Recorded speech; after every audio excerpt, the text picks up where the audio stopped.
All right, ladies and gents, welcome to Zoobox Interviews with your host, Dan.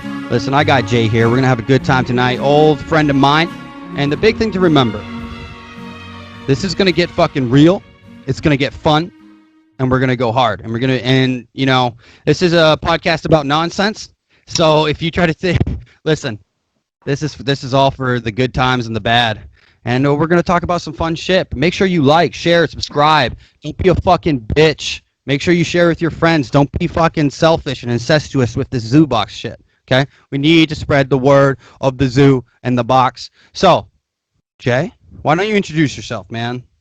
Deegan, thanks for having me. We go back a ways, don't we? Yes, we do. What, 2012, 2013? 13. Yeah. We met under duress. Yeah, under duress, under interesting circumstances, trying out for a team together, and basically we just got beat up together for several weeks and cried and bled and sweat and puked and shit and all little of this, little of that. Tried to sleep. Couldn't sleep. I mean, if to honest, oh my god, dude, I literally had nightmares about the fucking shoot house. Now, a lot of people know that listening, but if you're a new listener, I'm a veteran, Air Force veteran. Yeah, we're smart. So is Jay. We were cops in the military together, and we were on basically a SWAT team. Pretty much the coolest thing in the world. I got to get some bourbon out here. Let's fucking get a little wild. And we went through an indoctrination course. Much like what we're seeing in society today with BLM and all this crazy stuff, like they're indoctrinating people through violence, fear, and intimidation. It's kind of exactly what we... It all goes back to the beginning of Operation Mockingbird, if you ask me. CIA... Is that where they... manipulating our minds. I don't think that anything happening now is new by any means. I think it's been planned for a very long time. Okay, so so Mockingbird, remind me, that is the like propaganda machine, right? Where they like got CIA guys and the media and... Yeah, I mean, look, Anderson Cooper, they like to use the word interned with the CIA for people that are rogue CIA agents or under control of the CIA. Anderson Cooper being one of them. While he was in law school, he interned with the CIA, and then next thing you know, he's giving nightly news to America and telling them what to think. So I don't know what you think of that, but if it looks like shit and smells like shit, then it's probably shit. Okay, well, let's break it down. Let's really think about this, okay? So how do you manipulate people? Through many different, sources of media. And if, to backtrack a little bit, I think the CIA, because that was the OSS, the Office of Special Services, or I don't know if that's English, but it goes back a little ways, and there's a movie loosely about it called The Good Shepherd with Matt Damon and Robert De Niro. It's a pretty interesting movie about the foundings of our intelligentsia and the agencies, but which is really founded to fight communism, ironically. But anyway, so what we're talking about is in the past, though. But there's a really specific event that I think is really awesome that we should just talk about and show. There's two events I would like to just expound upon. I don't know if you've heard of them, but William Randolph Hearst. So William Randolph Hearst was the largest newspaper tycoon in the world, and Orson Welles made a movie loosely based on him, Citizen Kane, but basically that's why marijuana is illegal. Look into it, just look at the propaganda campaign against hemp because it was cheaper to manufacture, but he didn't want to switch over his newspaper factories, yada, yada, yada. And actually, and this is actually true, it's all because of William Randolph Hearst that we know what actually was happening at the current state of affairs in the world, that Russia and the famine, and how like socialism wasn't working and it was really bad. He was the dude that actually let the cat out of the bag. He allowed a journalist who escaped virtually from Russia and who saw everything firsthand in the famine. And so we can see, though, is that in Russia, before the exposure by Hearst, you had New York Times, like Pulitzer-winning writers, right? Tell me if this doesn't sound fucking eerie as shit. New York Times, whatever, like Pulitzer winner, like highly respected guy, was in Russia just writing, it's perfect, there's nothing wrong, it's mostly peaceful. Mostly peaceful. Yeah. And you're like, It's a term they like to use. But Suppression. it manipulated basically all the French intelligentsia, their higher institutions of learning back then, because they all believed in socialism. And then you even saw it carry over in the United States where, oh, well, socialism can't be that bad. And then Orwell wrote Animal Farm in 1984 and Road to Pigeon Weir, or whatever, here, something like that. Fuck it, whatever. I'm not a doctor. But we're seeing it's eerie today, but I think what we can see today is that they can't keep up with it because information travels so fast now. You can't, and that's why you've seen the technocracies like Twitter, Facebook, and Google manipulates, right? So, like, what do you think is the end goal, I guess you could say, of not just Mockingbird or any of this stuff, but what would be the end goal? Why would they want to destroy us? What would be whoever these people are? Yeah, so let's start with, I guess, talking about they. A lot of people like to say they do this, they do that. When we talk about they, I think of it as a broad term for kind of the powers that be. And this goes back centuries and centuries. The powers that be have been the powers that have been for a very, very long time. I think the end goal, and it's kind of dark and gloomy, but total planetary takeover of the human race. Technology enslavement, AI enslavement, one world government, one world currency. Okay, which we basically are with the U.S. dollar. We're already there. So, but a lot of currencies that are stronger than the U.S. Well, I won't say a lot of currencies stronger than the dollar. Well, no, the whole world runs off of the U.S. dollar. So, like, the whole world the euro's worth more, but it's all in basically weighted by U.S. dollar reflections. So what we saw like happening and going to Libya and Lebanon, they were trying to move away from the US dollar as their constitutional form of currency or whatever, like that is actually what it's worth, because everything's compared to the US dollar, which we all know is a fiat currency. And if you don't know what a fiat currency is, listen, I'm not here to tell you definitions and stuff. Look it up. It's interesting. And we know that we manipulate our money and the value of our dollar just like China does, and we complain about it all the time. And but I guess what would be do you think these individuals, and before we go into the discovery of who they are, what they could be, okay, we're going to have a little fun. But why would they risk? So, I mean, obviously, we all know about like the population control theories and like where they, through abortion and genocide and all these things that we've been seeing for hundreds of years, really. But what would be the purpose of them wanting to minimize our population? And do you think that they would come out of the darkness, or do you think that they obviously benefit from being in the darkness?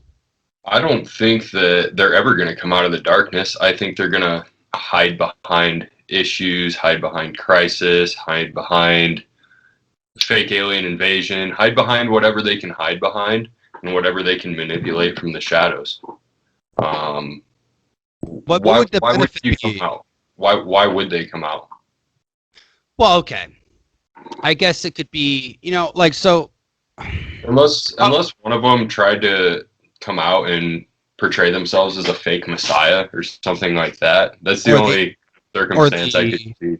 Yeah. The Antichrist, I guess we could say, from a Christian theological perspective, right? This is an interesting thing. So we were messaging a little bit earlier, and I was kind of going through I was telling you I've been researching not just the history of the Jewish people, who've honestly been screwed over probably more than anybody in the past millennia. Like, they've been constantly getting screwed.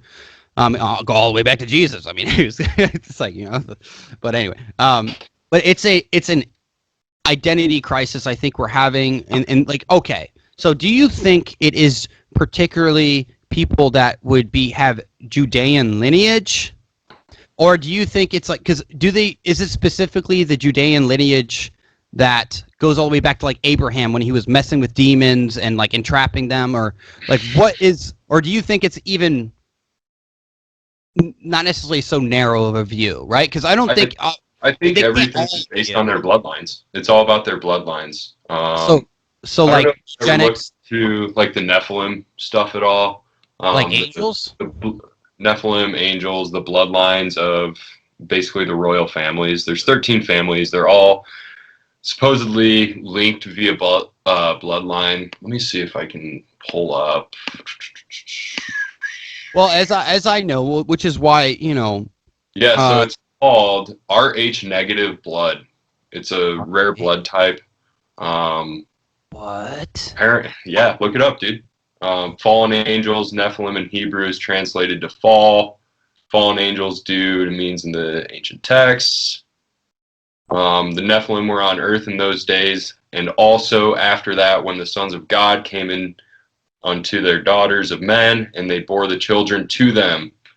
I don't know what all that means. It sounds... So, it kind of sounds like a deity type figure, kind of like a demigod or some sort of like divine right of birth, Some people would call it heresy, I'm sure, that we're even talking about this. But, I mean, there's reasonable speculation, I think, to say that aliens have been here before, and whether or not they're aliens in the sense that we think from watching Hollywood movies of we only deal with the Greys or whatever.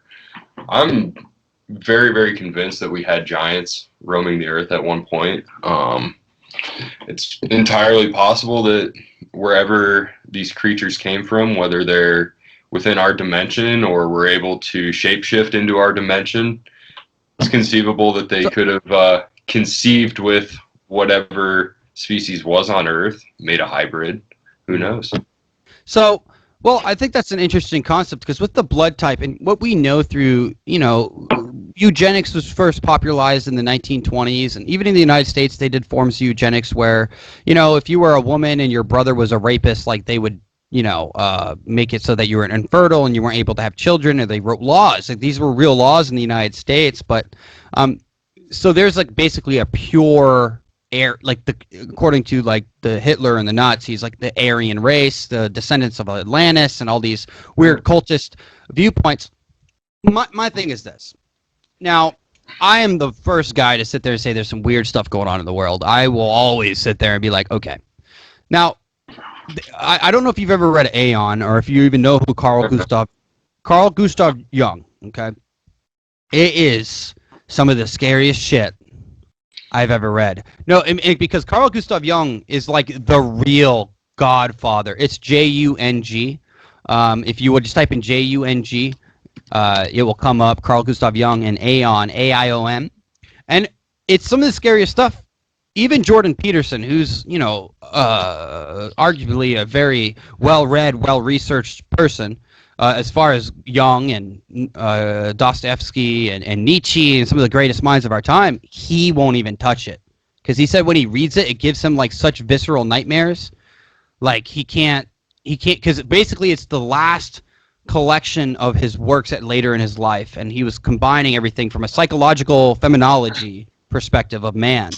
Does it just dive deep kind of into the spirit realm, or what? Why wouldn't Jordan Peterson want to touch it? Okay.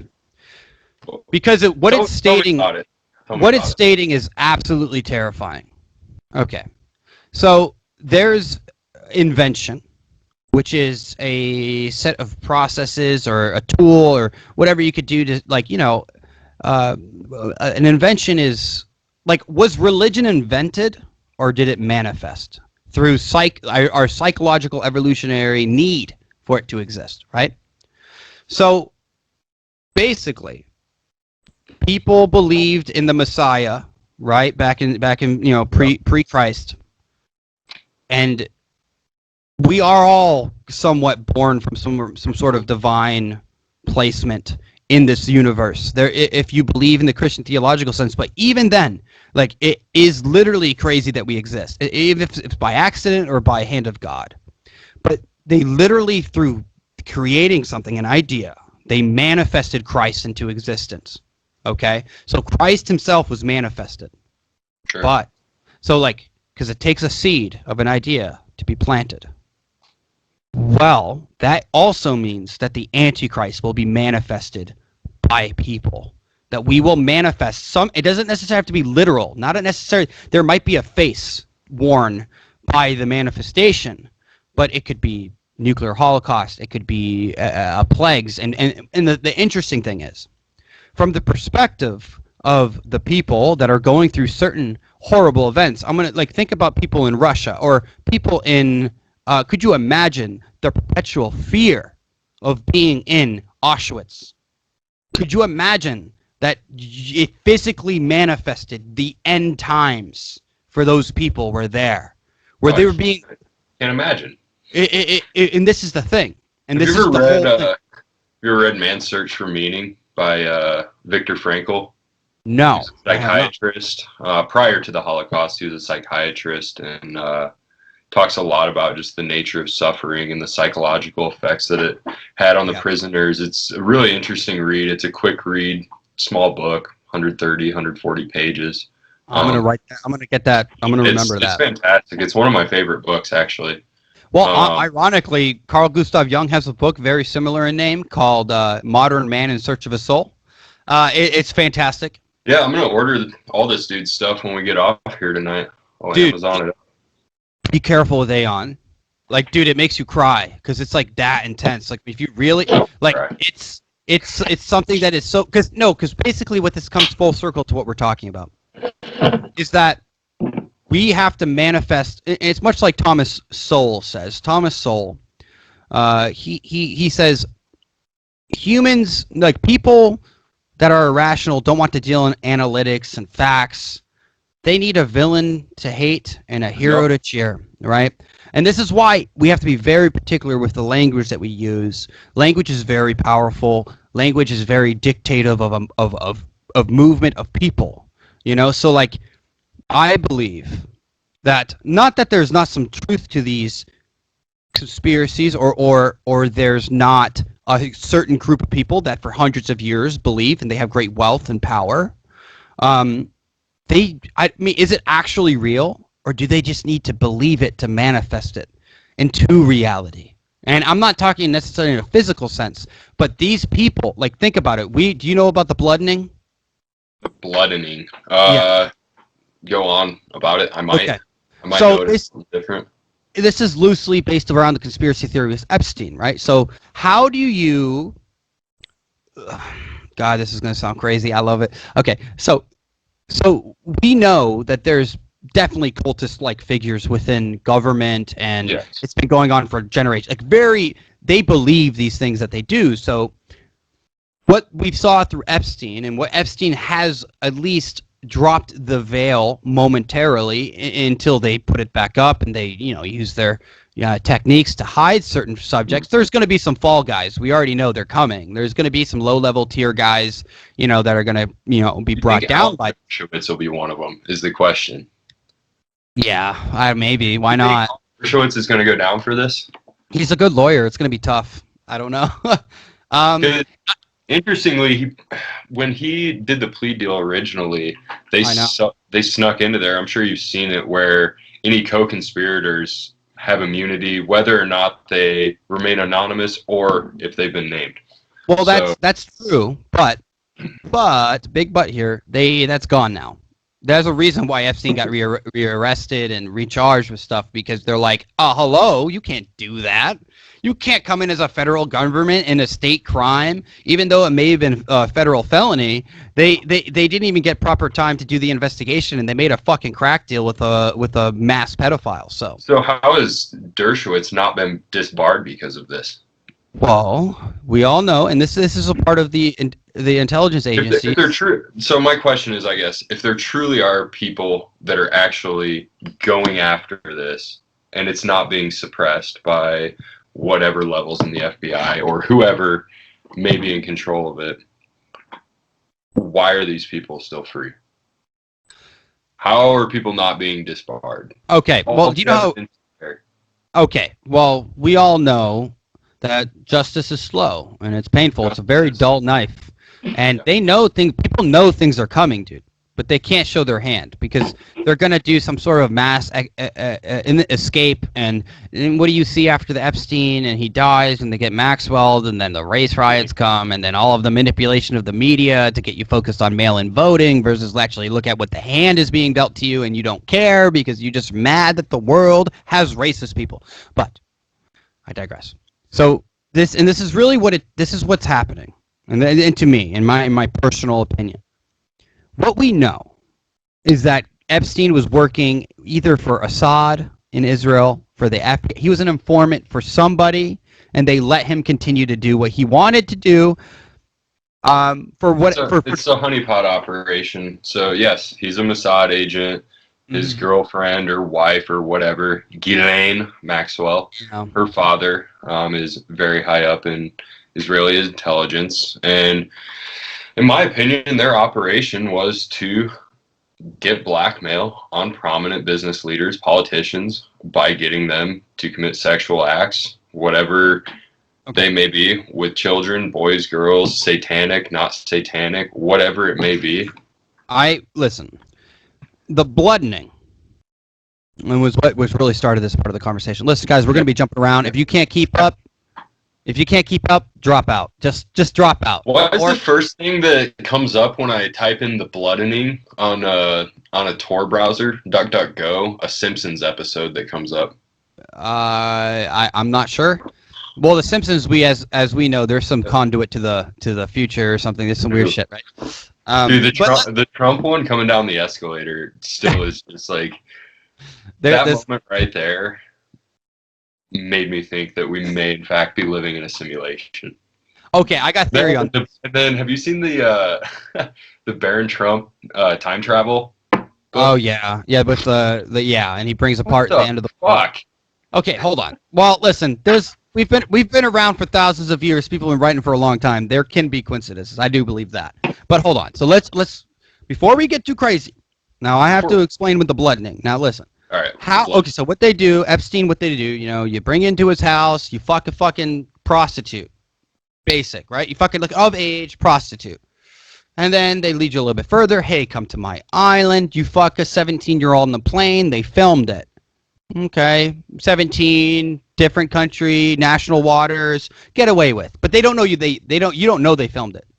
Then they start doing the more intense stuff. Where like, hey, dude, like, come on, like, we're going to Malaysia. We're gonna do this. We're bringing girls in. It's gonna be fun. They get you super fucked up and high, and then they have you fuck a 13-year-old, a 12-year-old, a 10, at any age that you would be obviously pretty disgusting to do.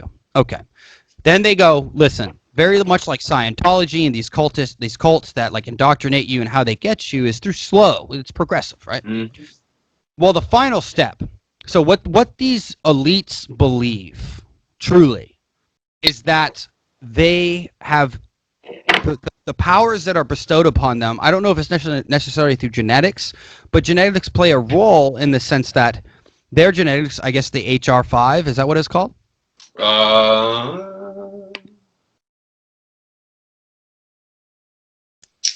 RH negative. Okay, RH negative. They believe that they can be conduits for demons and for very powerful entities from other dimensions, basically. And that's what gives them their ultimate power. And the way you do it, the way you finalize the form, and whether it's real or not, this is what they believe is happening, is the bloodening, where you take a very young infant to young toddler age and you brutalize them in such a way that I don't want to describe, but it involves facial removal while they're alive, sexual assault, all the most horrible things you could imagine to ever be done to a person or a living thing, period. And as everybody watches and everyone is like, it's a cult, it's a ritual, it's very ritualistic. And once that happens, take shots of adrenalized blood. There's definitely that. We already know that they do weird youth blood in transfusions and all sorts of strange stuff to keep you, which is scientifically proven to keep you more vibrant, I guess you could say. It's kind of like a shot of vitamin B in the ass. You're like, hey, I feel better. That's why Hillary looks like shit 1 week, and then 2 weeks later, she looks like she's 30 years younger. It's crazy. Yeah. Well, and this is the thing is, they bestowed these powers. And this is how powerful the brain is, regardless if this is actually real. And this is what I'm talking about, is that our brains emit certain frequencies, certain abilities. And it really does come down to belief, right? And what I'm saying is, like, have you ever had a dream about your friend or for somebody that you really care about, or an ex or whatever, and you just feel like they're in trouble? So you give them a text, maybe, hey, how are you? And they're like, dude, I just had a bad day. Like, there's something else out there that we just can't grasp physically. And this is where it comes down to, is like, do these people actually truly believe that they are the pure blood, the elites of the world? And do you, it seems almost too crazy, but then again, after everything we see, I mean, I don't quote me on this, but I'm fairly certain that the royal family's bloodline goes back to Muhammad. So they claim. no shit. So, yeah, I mean, it's all over I won't say it's all over the internet. It's not all over the regular internet anymore.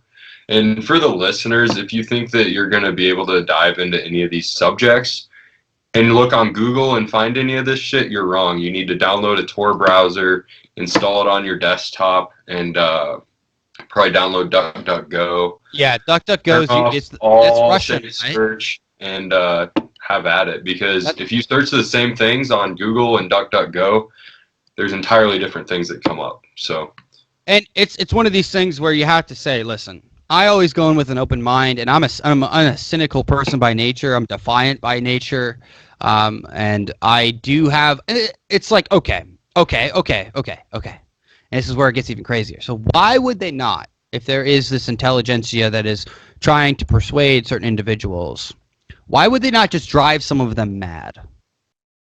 Why would they not just control people's minds through a different conduit? Like, they know people are defiant by nature, at least some people, and they will go search for certain things and try to find certain answers.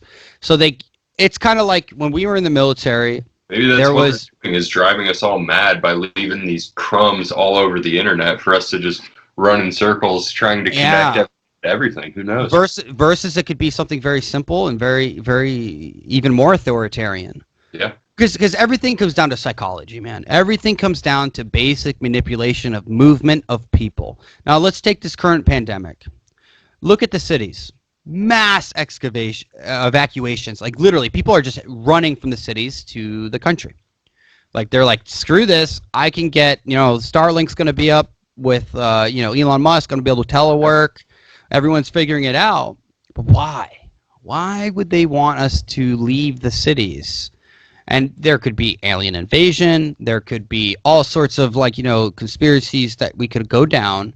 Or is it to just drive the property values down so that the state can buy it up, and then they have a police state that is enforced, and no eviction standards, socialism, and maybe it really is just a battle between good ideas and bad, Sure. I mean, I'd like to think that it's more complicated than just that. Obviously, I don't think most of our politicians at their levels are smart enough to concoct a master plan by any means, but when we're talking about the groups of people that really run the world, the Council on Foreign Relations, basically the Vatican, the City of London, all of these back channels. Which we know the Vatican is fucked up. Yeah, what's in the basement? Like, dude, did you not see what happened? What was it, like a year ago? They found one of the catacombs, because I guess they have catacombs there. They found a bunch of children's skeletons, a bunch of small skeletons. Tier 2, dog. You think tunneling is a new concept? Well, that's true. Fair enough. Fair point. But there's something with it, and this is the thing, and this is really what it comes down to, is so you look at the Vatican, and they believe they have certain powers bestowed upon them by God, right? And that kind of makes them immune from doing certain things. But as we saw in the early 2000s, if you haven't seen the movie Spotlight, I recommend it. It's a fun, good movie. Maybe not a fun movie, but it's a good movie with great actors. And I was in Massachusetts. I was living there at the time when all this stuff came out about how there were over 100 priests alone in Boston that had brutalized and sexually assaulted children for decades, and they just moved them around, which is why Pope Ratzinger, if you don't know, he was the Pope after Paul John II. He had to step down because of the embarrassment because he was a part of hiding all these people before he was the Pope. And the fall guy. Yeah, he was the fall guy. And then it went very quiet after a couple of years. And we have a huge disparity in like a mass abuse of children that's happening, not just the world, but within the United States alone. And then what we have today is where Donald Trump is, I don't know if I believe in the Q stuff. I don't know how deep you are into Q. I don't follow Q at all. All of the research that I do is outside of Q. I don't even know where to find Q. Probably 4chan would be my guess, but yeah, I've never been on it. Don't care. Yeah, Q's weird. Q's basically idolizes Trump and say he's gonna like save the world from the pedophiles. Like this is what this is all about. Yeah, I mean, there's enough hush money payments going out of Donald Trump's bank account to lead me to believe that that's not true. Mm-hmm. He's paid multiple victims of supposed underage girls that he's had relations with over the years. There's interviews with women that were involved in the Epstein scandal that have video interviews talking about having sex with Donald Trump when they were 13 years old. So, well, I mean, like, okay. It might all be bullshit. I hope it's all bullshit. Yeah. I like Donnie. I like Donnie. You know, Donnie's all right. But I don't know. We could talk about that later. But there's definitely. I want to like Donnie. See, here's the thing. I want to like him, but at the end of the day, I don't think that in today's age it's possible to get to that position without being controlled. Okay, then why is the entire establishment then? The entire mainstream establishment, all the mainstream Republicans and Democrats hate his guts. All the retired generals, all these dudes that are talking shit about, dude, like they are the worst of the worst. Like these guys hate. This is my thing with Donald. Like he was already a billionaire, probably did shady shit to make it. Listen, that's the business. We all know that. Like maybe he did do certain things. I don't know. And I know he's had to pay women off, but we also know with comes a lot of money, comes a lot of people trying to get your money. And it can go either way. But it just doesn't add up. If they could have fucking found something on this guy. Dude, they did a 2-year investigation. They spied on his campaign. We know. They look at the impeachment. Complete and utter bullshit. You're just like, okay. You have to, like, this guy must be the cleanest dude to ever run for president. The amount of people that are looking into him. And now is it a psychological game to get him to win? Could it be? They draw the line on personal attacks when it comes to assault allegations on children, generally. Because if you think Donnie's the only politician that's caught up in all of this child trafficking, child abuse, whatever, sex scandals, then you're wrong. There's so many politicians, so many people in power. Like I honestly am starting to think that it's just a big club, and there's certain people that are privy to certain things, and they cover for each other. So are you saying the Epstein thing is to like kind of give people like kind of like how they just admitted aliens exist? Kind of, they basically did. They're like, we got UFOs, like just to give them the taste. People. Yeah, it's conditioning. I mean, it could be fair. It could be fair. I don't trust anything that our government says about aliens at this point, due to the fact that they've been hiding everything for this long. They could have been transparent for the past 50, 60, maybe even longer than that years, probably dating back closer to World War II, when we have all the Antarctic exploration and Admiral Byrd and all of his discoveries. If people determine he's a credible resource, I think he is. Is that Admiral Byrd, the flat Earth guy? No, so he's not flat Earth people? He's the one that basically claims that he went to Agartha, which is a land beyond the ice wall that is supposedly the hollow Earth. It's hollow Earth theory. Oh, so like Jules Verne kind of you can go. Okay, so is that? If you've ever looked into Admiral Byrd's secret diaries, I definitely recommend doing so. Now, is it BIRD? Pardon? Is it BIRD or BYRD? BYRD. So he was the commander for the Antarctic explorations when we chased the Nazis down to Antarctica shortly after World War II. When with that too, I don't think Hitler actually killed himself in a bunker in Germany. I think he fled to Antarctica, and I think we chased him down there. And whatever Admiral Byrd found, they've been trying to suppress ever since. So are you kind of believing in the hollow earth? Okay, so I don't know, and this is actually funny. You remember that guy I brought up with you earlier, Lord Stephen Christ? Sure. The guy that's been arrested Yeah. 2 times for both threatened to harm Obama and President Trump.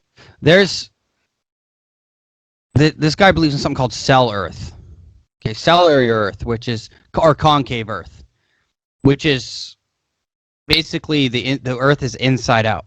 Yeah. As below, or as above, so below. Yeah, it's weird. It's this weird. Listen, like, I don't know. There's supposedly, in this theory, there's inner sun, all this stuff. Yeah, the 300 miles up. And at the end of the day, I don't think that the Earth's core is filled with an unspeakable amount of boiling hot lava. Is kind of what I'm getting at.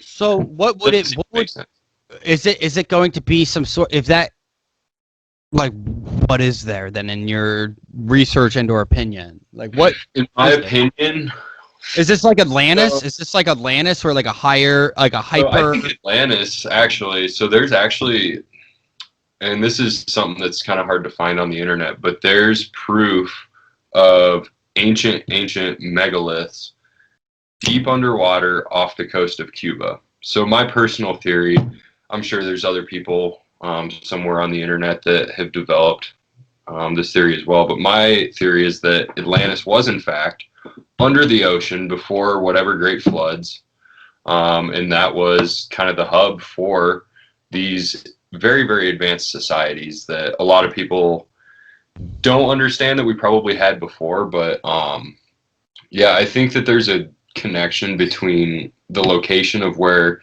Atlantis supposedly is off the coast of Cuba and then the whole Bermuda Triangle area. And it's similar, I guess, to the weird stuff that goes on out of the middle of the desert where people say they see shapeshifters and this and that. I think there's certain places on Earth where energy is different and where there might be portals to enter other dimensions. It's, who knows? So would you think that within this concave or hollow, possible hollow Earth theory, is that the like? It's interesting to think about because. So there's so many theories. I lurk a lot too, so I can take snippets of this theory and bunch them all together. So I have a bad tendency of jumbling my thoughts all together. So sorry to the listeners for that. Hell no. Listen, so there's a theory. This is there's great. A theory that the city of Rome actually never fell, and that most of those prominent leaders fled to Greenland, and entered into the hollow earth up there and began another civilization.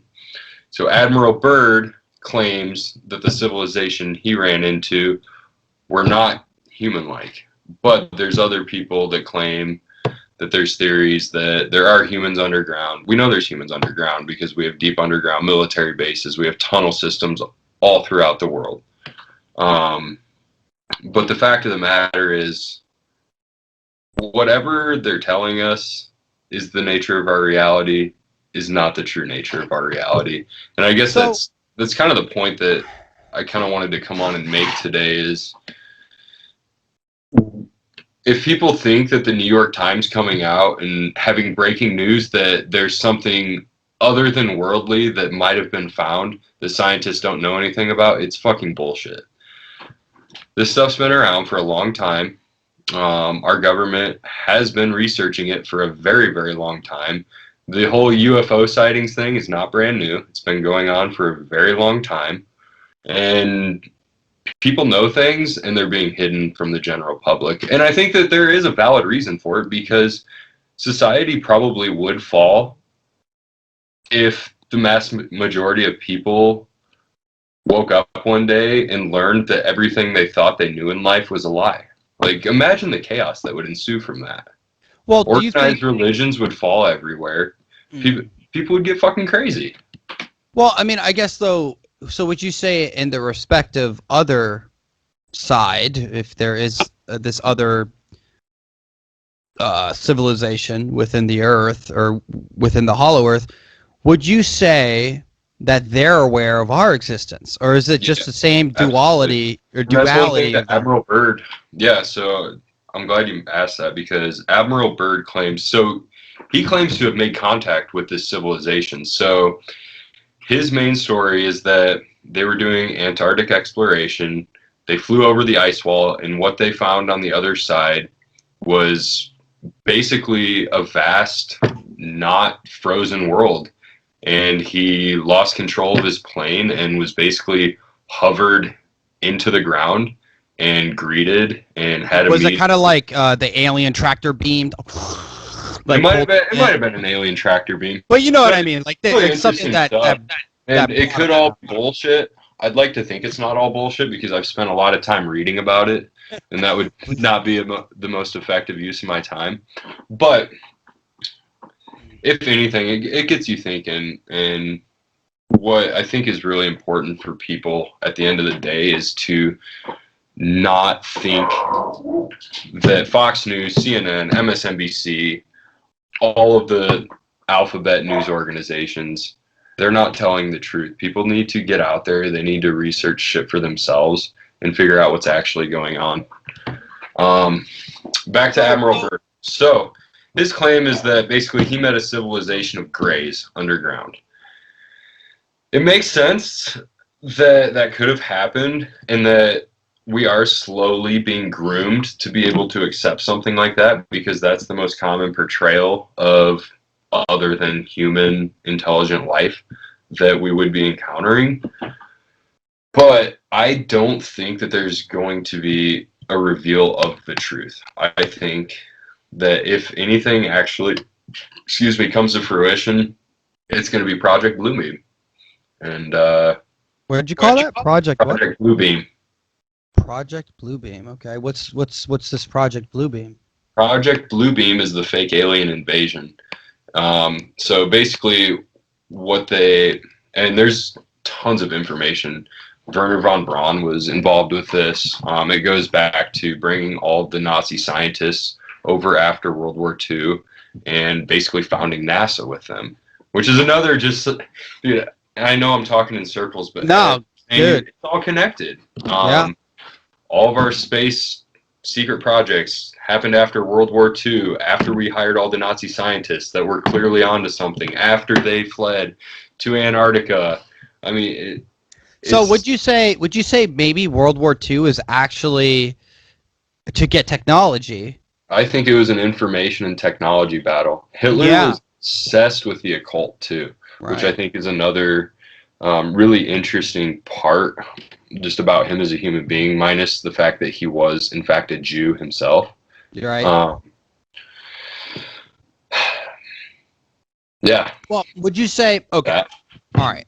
So let's figure this out. So if there is the proverbial grays that could be, so it would actually make sense, like depending on the width of the hollow Earth, if it's actually like completely hollow, if it's like a cylinder type of hollow, which would also explain why you just can't dig through your backyard, maybe, or whatever, maybe, you know what I mean? Like it takes a great deal of technology and money to dig that deep. So you could say, let's say it's more like a cylinder. Well, it would make sense. It's probably less space, more cramped.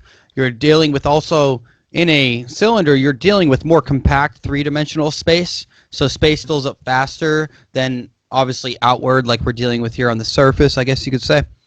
And gravity probably works completely different down there. It's probably more compressed and dense, you know, so you're like a more gravity is actually real. Hey, dude, I don't know, man. I'm not if it's real, but let's say in the physics, let's say it's all accurate measurements, that there probably would be a different gravity within the Earth and outside of it. Like there would be some sense of probably even a greater gravity. So that's what would explain if the grays are really as short as they are, and that the different metals had to be able to withstand certain heats and temperatures and through friction. There's theories that there's like 8 different races, things under multiple races. A Garth, tall. They're supposed to breakaway Nazization. They're supposed to be ancient breakaway civilization as well. Kind of what I've run. So you kind of broke up a little bit there. Can you state the last half of that sentence? So the theories that I've seen, there's multiple different species underground. There are tall grays, short grays. There's supposedly a breakaway Nazi civilization underground. And there is also supposedly breakaways from ancient Rome, when we talked about earlier that they fled Rome, left, some stayed to run the city of London, the Vatican, the royal family, and the others went underground and continued to do their thing. So what would be the benefit for these societal or different species creatures from? Why would they not come out thousands of years ago and just get it over with when they know they could control, enslave, and just get it done? What would be the benefit for them to stay hidden for so long? Well, they're outnumbered entirely. So unless they have some insane technology that would allow them to just automatically enslave the human race. Okay, hold on. I have a question then. We communicate with them, and there's treaties in place to keep their existence distant. How would we keep this under wraps for so long? Like how would the government and the intelligentsias of the world, because it's obviously not just America, it's got to be some worldwide. The internet got away from people. I think that's what happened. They were never supposed to get caught with their elite worldwide sex trafficking rings either. And the internet got away from them, and ultimately people started figuring shit out. Yeah, I mean, it's impossible to suppress things forever. I think the powers that be do a good job of silencing whistleblowers. There's some stuff I've fallen into on the internet of like kill switch memos that people have put out that I've seen one day, and then 5 days later they're just wiped completely off the internet.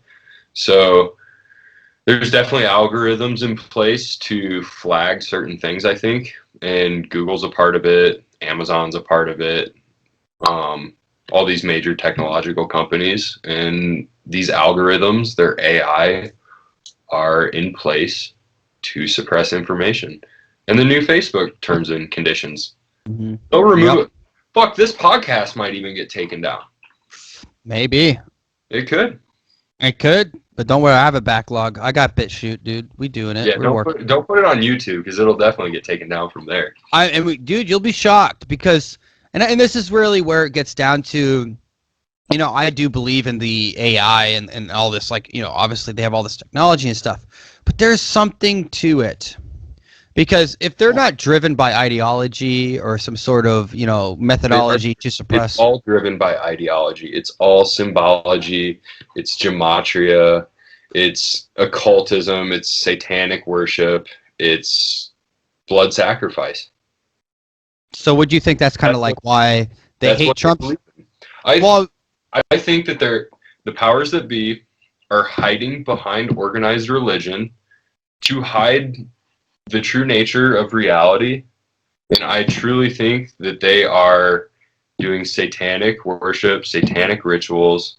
They're drinking blood of their sacrifices, and they are communicating with interdimensional beings or spirits or whatever you want to call them. And they're hiding behind organized religions to do so. Oh, well, I completely agree that there is some nefarious all these organized stuff. Religions have taught people to take the Bible straight literally. Like, it's true. And that's the part of it that I think is the biggest red flag, is that they expect people to believe all of these stories literally. Yes.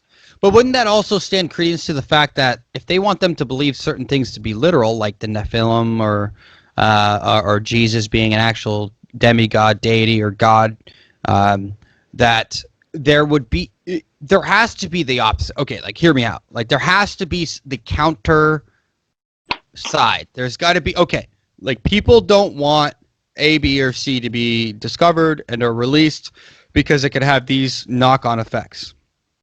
Much like when we know that there is some deep state narrative, even if you just take out all the things we're talking about to push certain agendas, to get certain things done that they want, more control over people's minds and bodies.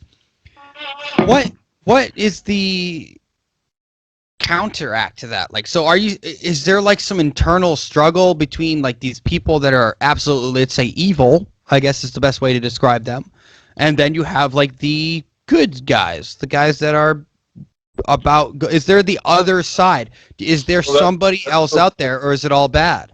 Is there no hope? That's the whole movement behind Q, I think, isn't it? Where basically Donnie's out there at war with all the satanic pedophiles. Is that basically the gist of Q? That and globalist agendas to cause, yeah, yeah, basically. I mean, you can very loose. Yeah, I think that, well, obviously the bad guys are not outnumbering the good guys. The good guys just don't understand the true nature of things yet. And I think that that's why things have been developing so rapidly, is that there is panic at the top because there is an awakening happening. The internet got away from people, and now everybody just had 5 months to sit at home and look shit up online, and people are starting to realize that a lot of things around them might be bullshit. I mean, I completely agree. I mean, I've been involved fairly heavily, not as heavy as you, into some of these subjects, and and I don't know if you know who Eric Dubay is. Okay, I'm sure I've heard him on some other podcasts and whatnot. Well, yeah. Eric Dubay is like, mind if I do a J?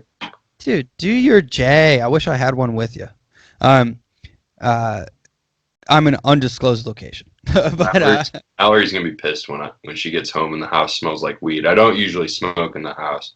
And by the way, this is medicinal marijuana, and I live in Colorado, so. Yeah. Oh well, dude, listen, man. Yeah, exactly. There's something to this, and I've been reading a lot about psychology and the effects of certain situations and the perpetual. Like, so, let's break this down. Why was religion, or any type of religion, whatever you view religion, why did we move?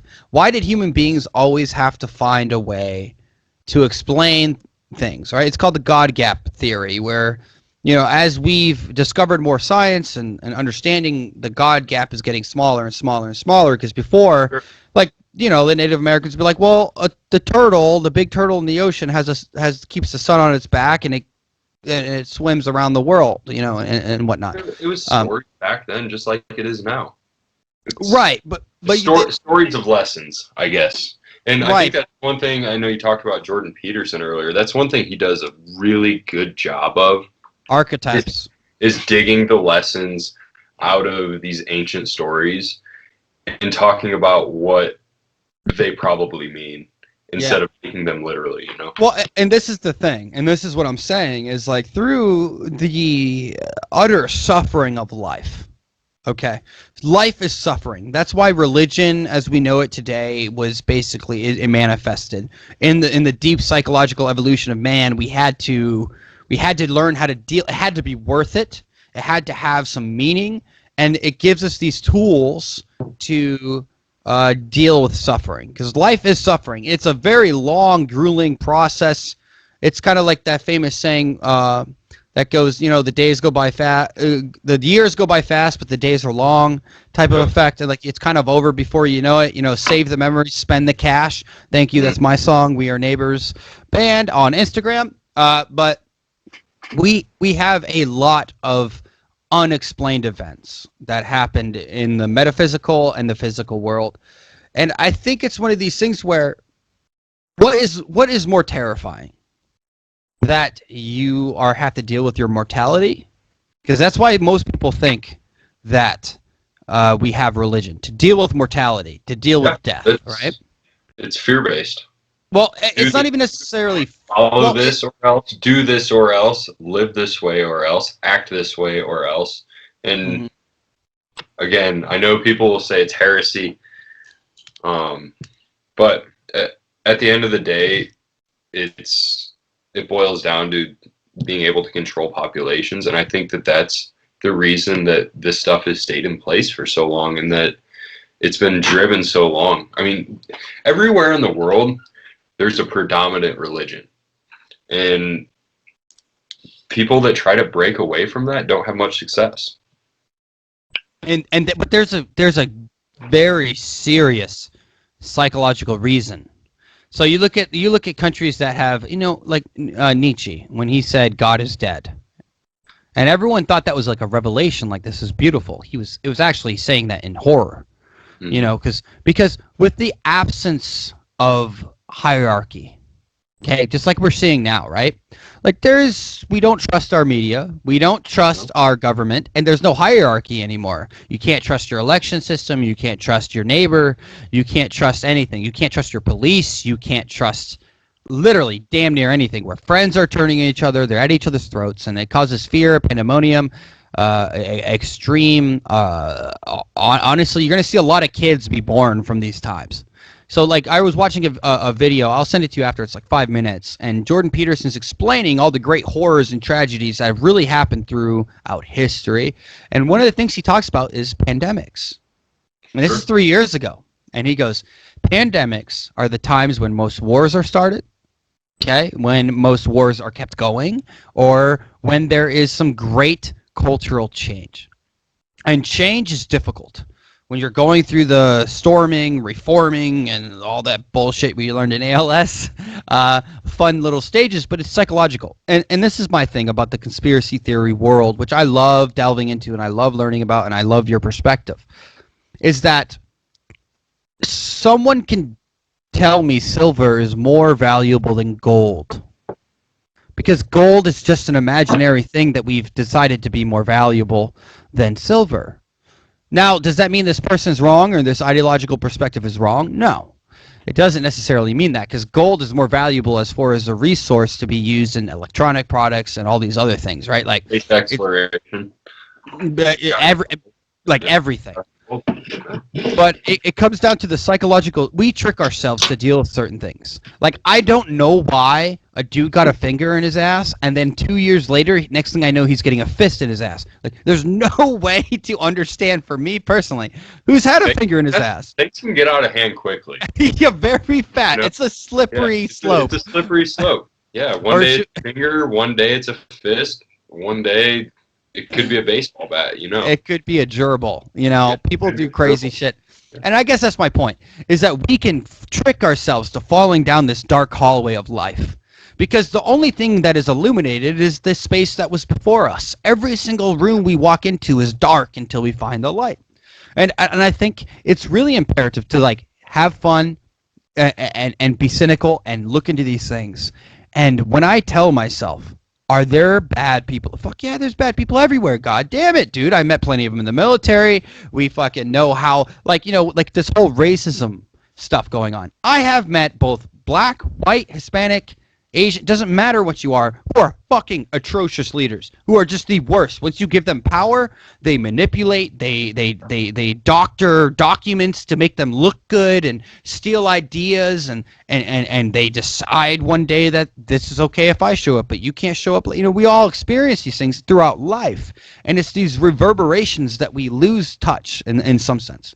And this is why I love Carl Gustav Jung or Jordan Peterson. And this is really what it's about, the manifestation of the suffering in our lives and how we translate that suffering. Jordan Peterson has something in his book, 12 Rules for Life. I recommend Antidote to Chaos. Super awesome. And he talks about the Christian theological sense of hell. Now, the fire and brimstone hell came when the pilgrims came to the United States to have a complete authoritarian and dictated control. They lived in communes, and they had to make it worth the suffering, right? So they put the most intense end to your life if you don't follow their teachings. The end to your spiritual life. Like, forever you will burn in hell. When in the Judaism and Christians, original Christian doctrine and dogma, they really talk about Christ or hell being the absence of God. Complete and utter void. You will never find God. You'll never do anything. And Jordan Peterson, in his book, kind of breaks it down into more of a literal sense. And so what we could say is this. hell can be manifested on earth Sure. if you don't control your suffering. So like someone who's super depressed or super addicted to drugs or has some like deep, dark, horrible thing in their life, whether, this corrupt entity that beholdens their body, and it's the absence and voidness of God. And I'm not necessarily a Christian or anything, but I found the principles within these religions to bring some credence and weight. So what is the purpose of prayer, in your opinion? Purpose of prayer? I think it's been done for a very long time. I think, like you were kind of talking about earlier, those certain energies getting into the right mind frame to think you may be communicating or manifest a communication. Prayer could just be that manifestation of asking for what you want, being thankful for what you want, having somebody who may or may not be there, just having that individual or entity or whatever it may be to talk to and confide in. Could be your imaginary friend. It could be the fucking tooth fairy. It could be whatever you want it to be. It could be a demon. Yes. Yeah. And this is the thing, though. There's definitely good and bad spirits. I've never really fucked around with the demon realm or anything like that. I know some people that are into weird shit and definitely are like, yeah, this shit's real. It's not for me. I don't want to deal with that. I don't want to put any negative in my life. But there's definitely something to be said, I think, about that deep conscious communication that people put out into the universe into their realm of thoughts, whatever you may want to call it. Okay, and that's a great way to view it, for sure. I think it can be used for many psychological reasons, and why meditation is so important to a lot of people. And that's not necessarily prayer, right? That's trying to have the absence of thought to reach nirvana and your complete bliss, and which is another way to escape. But I use prayer, and I don't believe in the Christian God or these, maybe not even God, literally. And who the hell can dictate the word belief? Like, your interpretation of belief may be completely different than me. Do I believe in God? It's debatable, right? But do you believe it? Your version of belief may be different. But I do think it's a form of self-reflection, self-criticism, reminding yourselves of things that are important, that reinforces certain standards and beliefs that you want. And it's a self-authoring, basically, every day. You kind of reinforce certain standards and beliefs. But what it really does is it's also discipline. You believe there is some sort of hierarchy and dominance hierarchy within your life, that there is something outside of your control that helps and manipulates the time and your physical being and puts things in front of you so that you succeed or fail. But at the end of the day, it's supposed to be all for a good purpose, which is the psychological trick to say, hey, if God comes in and rips your whole family from your life by some tragic car accident, that's just what needs to happen so you can reach full enlightenment. Which is a dangerous, scary prospect if you really think about it. So I'll start with this. I was definitely indoctrinated as a child. I was brought up very, very religious. Me too. And everything bad that happened to everybody around us was God's will. And that was just one of those things, I guess, growing up that kind of struck me as interesting. And I think probably by 7th, 8th grade, I don't know, sometime in my early teens, I really started to realize that some things just didn't really add up, and the whole organized religion thing didn't make as much sense to me. But I definitely agree. Well, I think it's interesting because I grew up indoctrinated, you could say, right? Just like anybody else. I was Catholic. I went to Catholic school for a year or so, and I also was homeschooled until 4th grade. It was complicated. You didn't get diddled? Huh? Did you get diddled? Only by myself. Nobody. Well, technically there was a chick. Prior to TRF, had you been diddled like in Catholic school or anything like that? Is what not diddled by anybody in that sense. I did get a 16-year-old girl when I was in 1st grade in this Catholic school named Bridget Palumsky. She paid me $50 that she stole from her father to kiss me, which she probably is. Yeah, pretty weird. I was a handsome young man. You know, I was a real cute little kid. Huh? Try to track it down? I wish I had $50, man. I'll tell you what. No, try and track this Bridget girl down. See if you can make something happen, dude. Who No, knows? dude, I'm gonna tell you right now. I was basically in a cult. It's actually called Saint Benedict Center. If you go look it up, it was started by a bunch of Harvard professors that decided to leave like society and start their own religious sect of Christianity. Holy. It's a long story. Yeah, dude, it's true. It's true. It's true. My whole family, up to me anyway. I have two younger siblings that weren't involved, but yeah, we were all involved very heavily, and where I would be put against, like, we would have to fight like sixth graders, and you're like in first grade for like snack pudding pops. Like, it was a fucking wild. There's some things like I'll get into that at a later time. It's I mean, yeah, dude. Like, I'm talking like abuse of the mind, like complete indoctrination, complete utter like fear. I remember being like in 6 years old, first grade, roughly, right? That's six, I believe. I remember even then I was that defiant. I was so defiant, like in my mind, that I didn't want to be imprisoned. I guess it was natural, instinctual, where I would literally try to tempt the devil. Like, I would be in line for confession, saying, if I look up, I'm going to hell. And I looked up every time. God. Like, I too like to live life dangerously. Bold move, Cotton. Bold move. Let's see if it pays off. Bold move.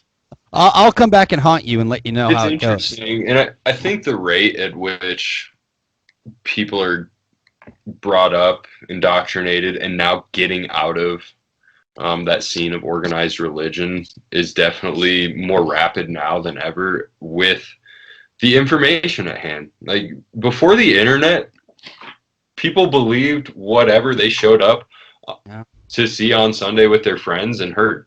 And the internet showed up and information became more readily available, even though it's censored.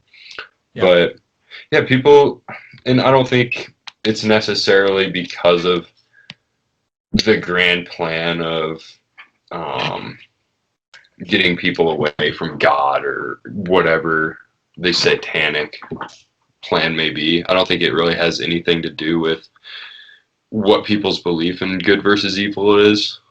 But I mean, but there's got to be okay.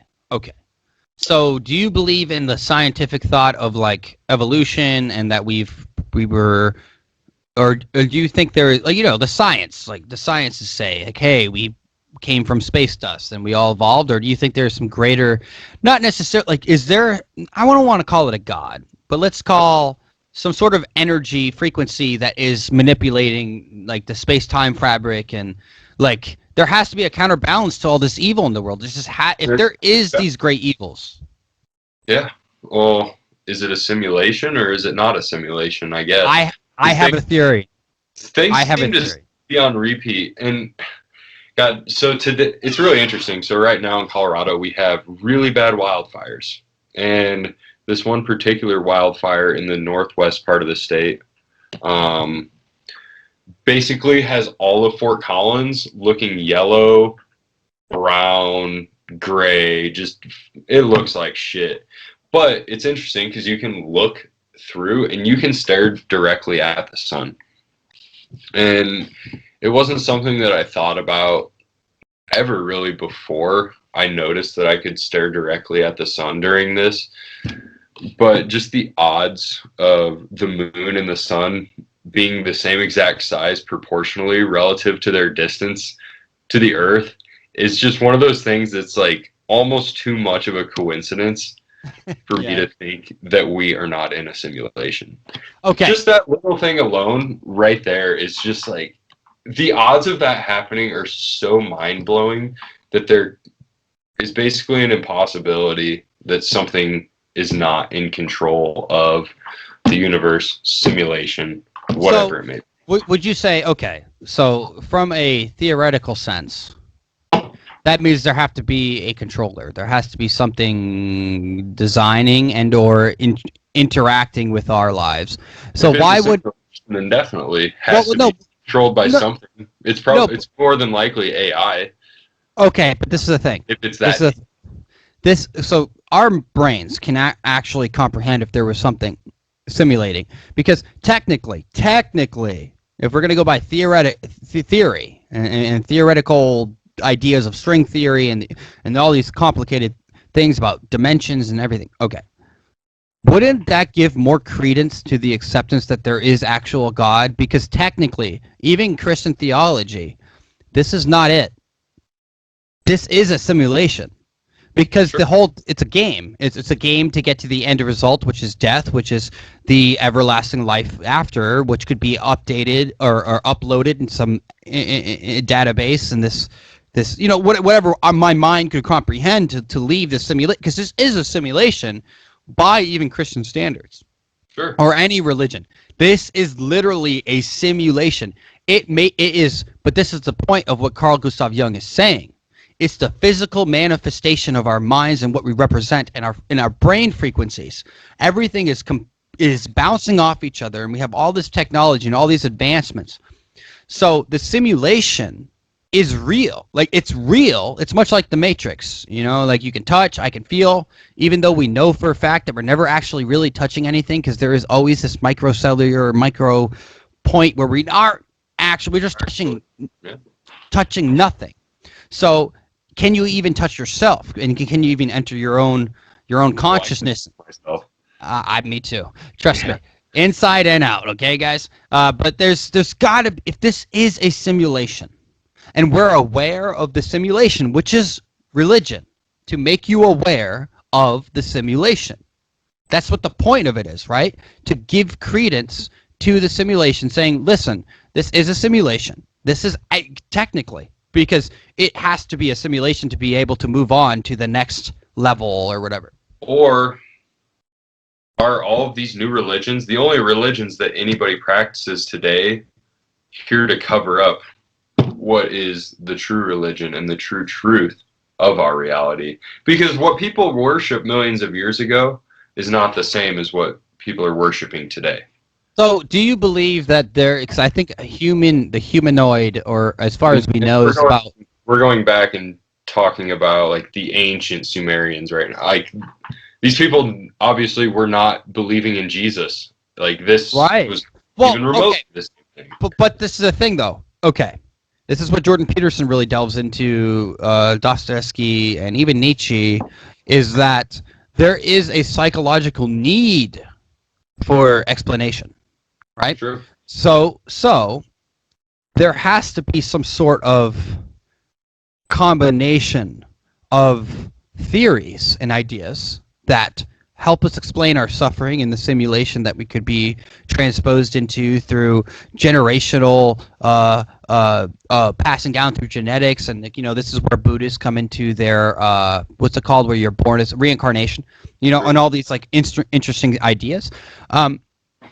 We have no way of actually knowing.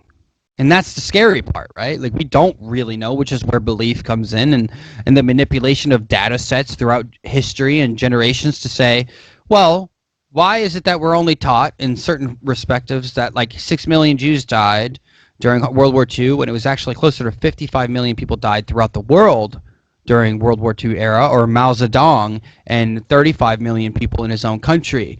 And because it disrupts the simulation of our perfect balance. And what it does is it actually shows that death is around every corner. But what they really are saying is, even an atheist is religious. Even a person who completely denies God and says there is no existence of a higher being, everything is in my internalized control, is still have a religious belief. They can't escape it. They have to believe that God doesn't exist for it to function. So there's even a belief structure within that, and it goes down to the psychological effect of man. How much have we evolved? When was the last evolutionary period for man to where we became from animal to consciousness? Okay, when did we determine and become conscious of our thoughts and our minds and actually be able to articulate and decide? Because this is where really it goes back millennia, right, or a long time. There's certain theories that say we're about 58 to 65,000 years old from the first hominids and all these things. But from the beginning of our psychological development as the current state of our evolution as man, we've always had to find the reason behind the mystery or the suffering that we have to be transposed upon ourselves. Yeah, So my even thing is, even the Anunnaki had every culture. they wanted answers. Yeah, I mean, but this is the thing, every and culture. this is, but like, which I know that I definitely like to partake in certain activities that open my mind and expose certain realms and or Like- divisions within my own frame of mind. And I think people can kind of get what I'm getting at here. But like, there is something else. There has to be. There is just not enough. Our brains, our minds don't. We know that we work subconsciously more than consciously. We know that for a fact. Everything is mainly subconscious. We have like these traps that we put in ourselves, our minds. So like all the conspiracy theories, religion in itself is a conspiracy theory. It's a theory. It's not fact. It's a belief. It is this construct that we build to keep ourselves going, to keep ourselves being able to deal with the reality or the simulated reality that we determine. And it's like, how could anybody deny that there's not something else?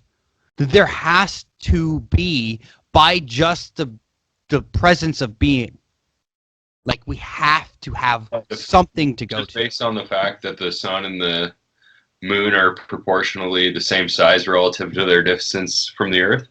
Why is my left nut bigger than my right nut? I will never know. Nuts are huge. Let's be real. Facts. Yeah. Facts. Dude, it is. Potato. Yeah. It's a big site in a little. Potato. Yeah. You know, it is what it is. But yes, he's seen all of me, as that song goes. All balls. All balls, dude.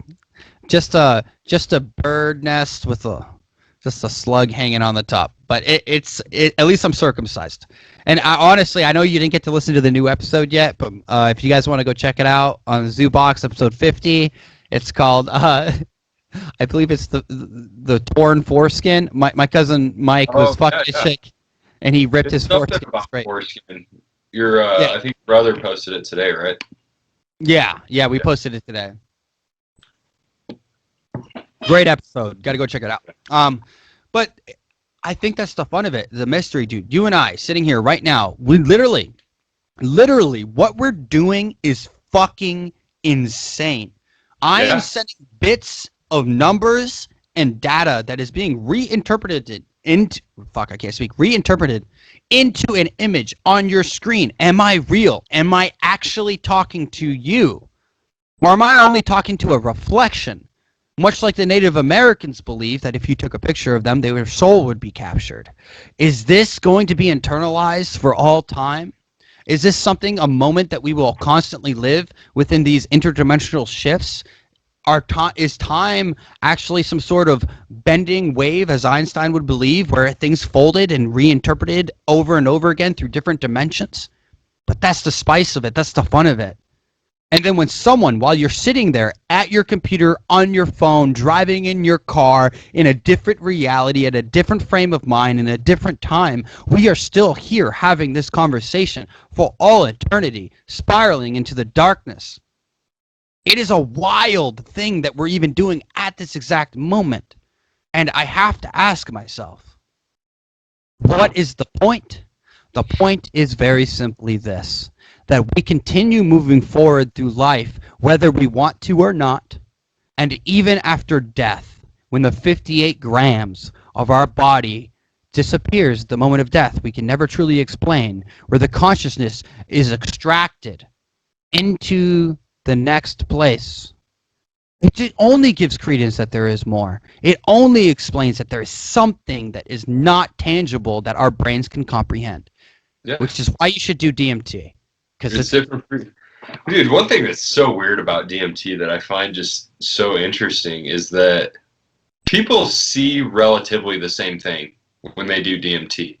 Yes. And that right there, I think, should be information enough to say that there are other dimensions. Like, how could you all have a conscious waking dream where you're all basically seeing the same thing, which just gives even more credence. And like, hear me out. That's what I'm saying. The frequencies of the brain You've seen it. You've seen it when a group of men, they're instinctually, a woman comes up that is attractive.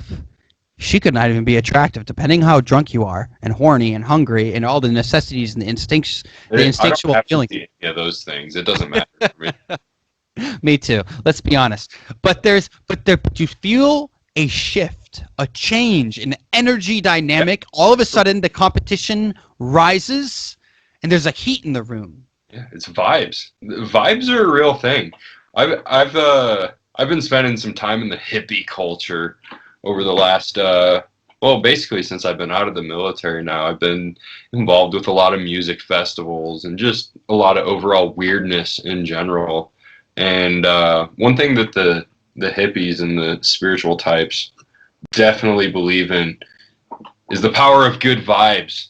And I've definitely seen it over the years of just being with around people that are also conscious of energy, is that all of those things are compounded and more easily seen when you're in those environments around people that are also conscious. Do you ever get, I guess the aura, right? Like you're kind of talking like energies from people for me.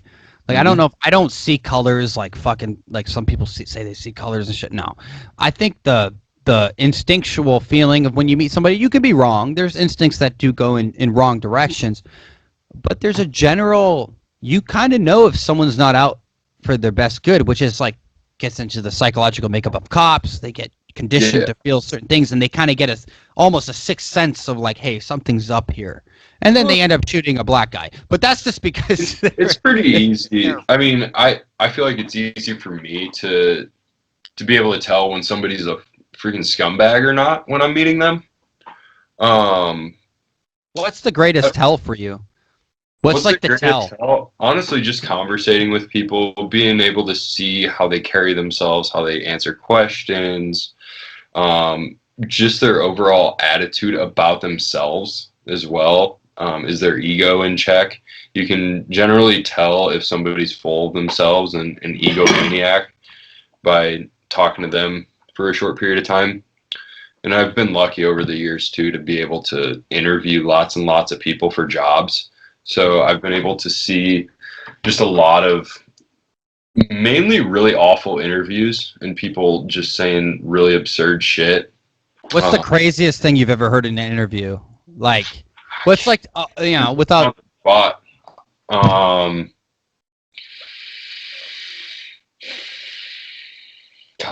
dude, I've been a part of some weird interviews. Just something that pops out, dude. It doesn't have to be like legit. Honestly, crazy. It's more of a trend that I see of people trying to church themselves up that are like inherently underqualified. And it's the same thing as that I'm sure have seen with some veterans, and it's unfortunate, but they try and act like their military service was something that it's not. People just in general try and do that. It's overcompensation. And again, it boils back down to the issue of ego. Whether it's my ego's too big or my ego's too small and I need to compensate for it. Okay. Well, this is interesting. Gave me a little spark lit in my brain right there by the word ego. Now, ego is an interesting dynamic that we all have to deal with. We all have ego. We all have some variation of ego, or and how do you kill your ego? How do you wake up and actually suppress your ego so that it doesn't dictate your life, right? Because if you let ego become your god, your ego dictates every decision that you make, well, then you become kind of a narcissistic, nihilistic, probably really self-obsessed person, which is actually probably the reason why you and I think so differently. I'm not saying we don't have egos, because we both know we got egos. And we know how to manipulate our ego to work for each other. I think we both could agree to that. And manipulate other people's egos. Yes. But I do believe that there is some credence to, like, this is why we're so distrustful. Because we know how to control our ego. We know how to use it to inflate ourselves, deflate, be, self-humorous, like embarrass ourselves. That's what makes charisma and comedy and being like attractive to certain people and certain perspectives. I think this is actually the greater issue that we're seeing even today. Within America and the current construct that we're playing this dangerous game with communism and Marxism and these socialist ideals that we all know lead to the same road. It all goes to the dead end of death. Not trying to use a pun. Yeah, but like, is that not the greatest adventure that we could all take? And is that not inherently built within ourselves, where we don't want to die, but we thrive in death? This is where our true moment, where we meet our maker, which could be our ego, which could be our God, which could be ourself, and we take that final DMT trip ride. Because if people don't know, DMT is released 2 greatest times in your life, is when you're born and when you die. It's a literal fucking, death shot. And it's supposed to send you into Happy Land, right? Which is like some weird form of self-euthanasia. Like, it's literally your body's like, I don't want to do this. I don't want to. Like, we're going out, man. Go peacefully. And that's the thing. So do you think it's dangerous not dangerous, but do you think you're fucking with shit that you should not be aware of? Kind of like a Ouija board or some sort of like other, like commercial branded stuff that it's like a warning, like, hey, like, don't talk to demons. Don't do this. Do you think DMT is the door that we shouldn't really be opening? I mean, with any and all hallucinogens, I think it depends on what your objective is. You're going into that trip. I've eaten quite a bit of acid, a lot of mushrooms. I've never done DMT. That's one of them for me. There's certain substances for me that my philosophy is, when the time is right, it will present itself. And DMT is one of those substances. It just hasn't been the right time. Like, I've been on boomers, or just, I want to do it when I'm like strictly doing that. So have you ever done a fast? I've never, I mean, unintentional fasting. Yeah, dude, listen, I did. I'm not even kidding. This is a true story, everybody. Like, I did a fast at about the tail end to the high point of, like, well, right at the dip down after the George Floyd riots, and they're in the middle of, like, just about 2 months ago. Go ahead. I gotta piss. I'll be right back. Okay. Talk about your fast. It'll be about seconds. All right, no problem. All right. Little girl bladders, honestly, I have to pee too. I'm just kind of holding it because I'm a man. No, I'm kidding. Jay, I love you. There's the fast that I went on. It was, I decided, I was like, I did 24 hours without even thinking about it. Kind of like most people, you get busy or you do something, or maybe that's not most people. I decided to push it to 2 days, and then I got to about hour 36, 38, and I started feeling wonderful. I started feeling really hypersensitive and super, almost, I don't know if the right word is informed or some sort of disconnect with my normal feelings of things, because I was suffering. I was in some sort of uncomfortable place, and it felt very, I guess you could say, even religious. It felt very spiritual, felt very visceral. Everything felt very real. When I touched something, I felt like I was touching it for the first time. And after 2 days, and okay, just to give you a quick recap, because I was keeping it interesting, but like, I basically fasted. I did 24 hours, kind of like you, by accident. And I was like, I feel okay. I'm going to go another day. And around hour 38, 40, and I decided I was going to do at least 3 days for sure. And I started getting hypersensitive, like I was feeling shit that I was touching stuff, like almost for the first time, playing music and hearing sounds I hadn't heard. You're truly in survival mode too at that point. Your body just kicks in instinctually, and that's people talk about, they fast to be able to work more efficiently because your brain just functions better for some reason, because you don't have a bunch of sugar running through it. Well, I don't know. It could be that. It could be metabolism. It could be, cholesterol. I don't fucking know. I'm not a doctor, but what I do know from personal experience is there is dude, I was hyper. Everything was real. I was crying. I was masturbating. I was like, Yeah, like super hypersexual experiences with myself. That's like the hottest thing I've ever heard, honestly. Thank you. I mean, big balls, the dick works, But I was having these hypersexual experiences where I was very, very like erotic in ways that I like. It's weird. It's weird stuff.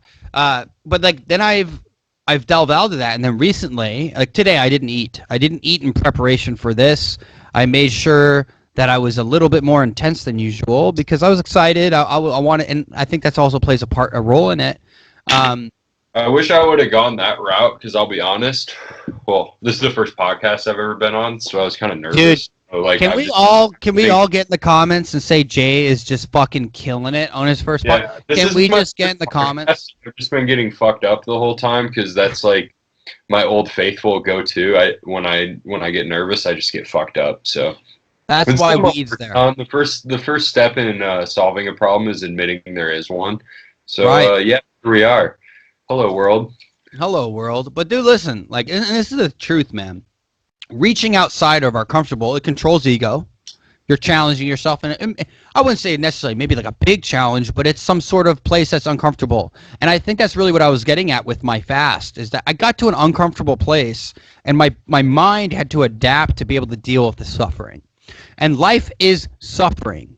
But we learn it gets dulled through Facebook and the dopamine stuff we do through media and movies. And who hasn't gone out? Well, I think people are conditioned to be more worried about the suffering of others that are not related to them in any way. And I'm not talking about relative related. I'm talking about their lives don't correspond in any way.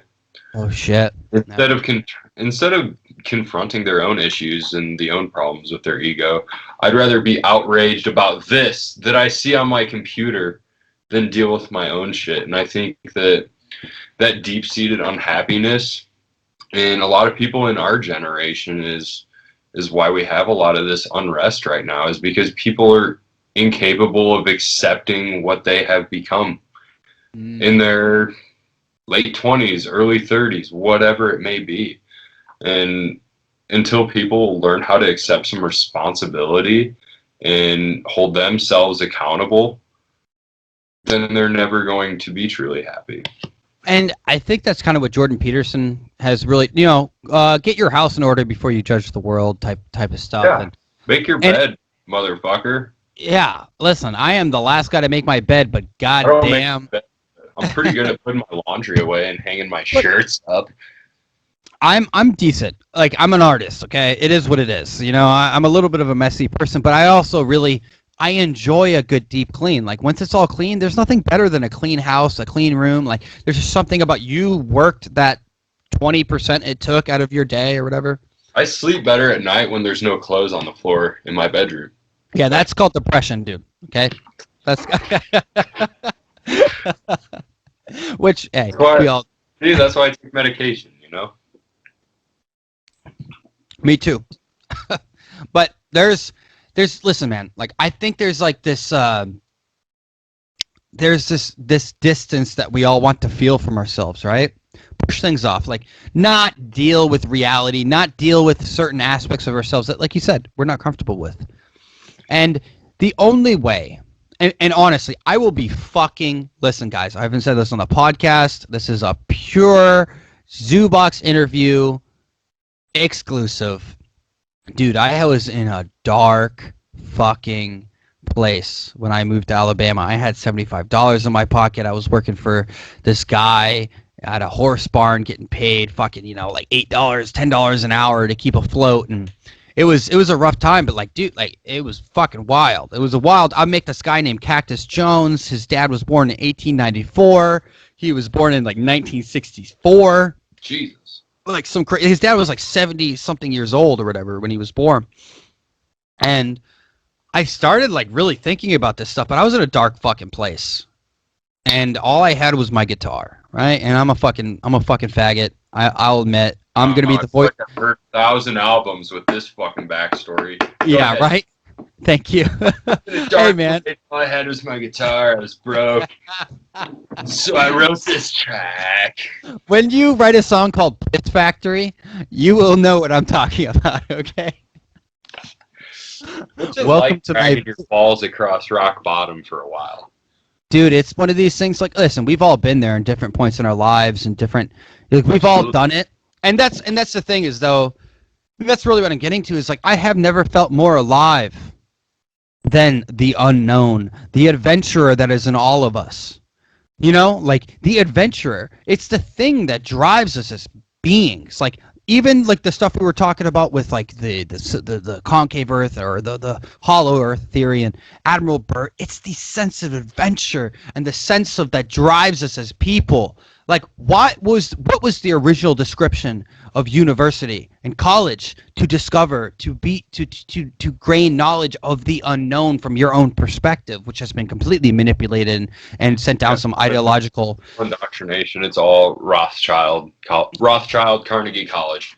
Oh, there's all sorts of crazy shit, and you know, I love these types of conversations because you really, and this is why language is so important, you know? Like, I do believe the difference between simple two words that may be similar, like invention and manifestation. There is a legit difference between these words, and they have different frequencies, and like, and like, how do we develop these words to formulate into these cognitive responses that we all understand?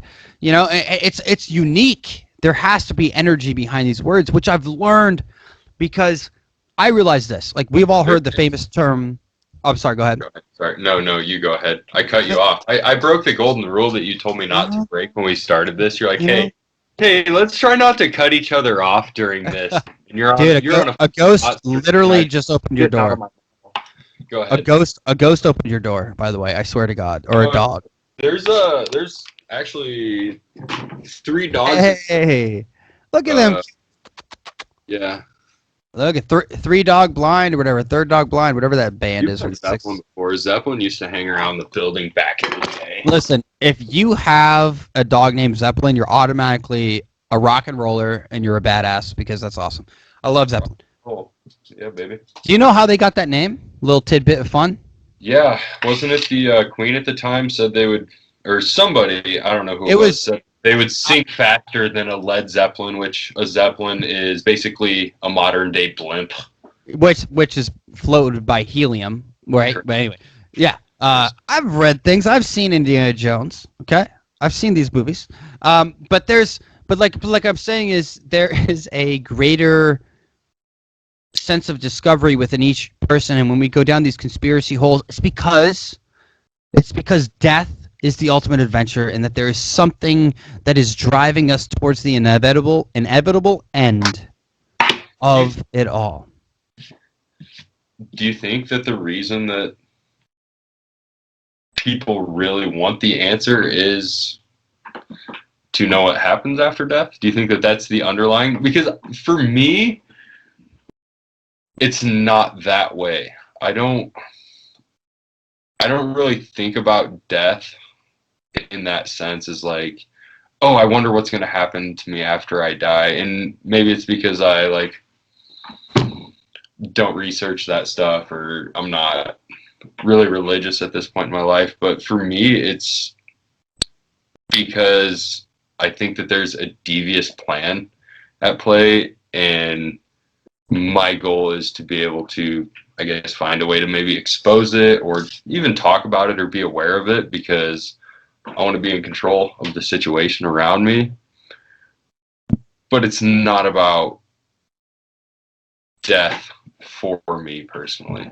Does that make any sense to you? No, it does. Well, the sense of discovery doesn't mean I agree with what you're saying, and saying that like going down these rabbit holes is interesting. It's intriguing. It keeps your brain active. It makes you cynical. It makes you not just see everything at face value like the world maybe wants you to see it, or God, or the media, or these machines that run the simulation.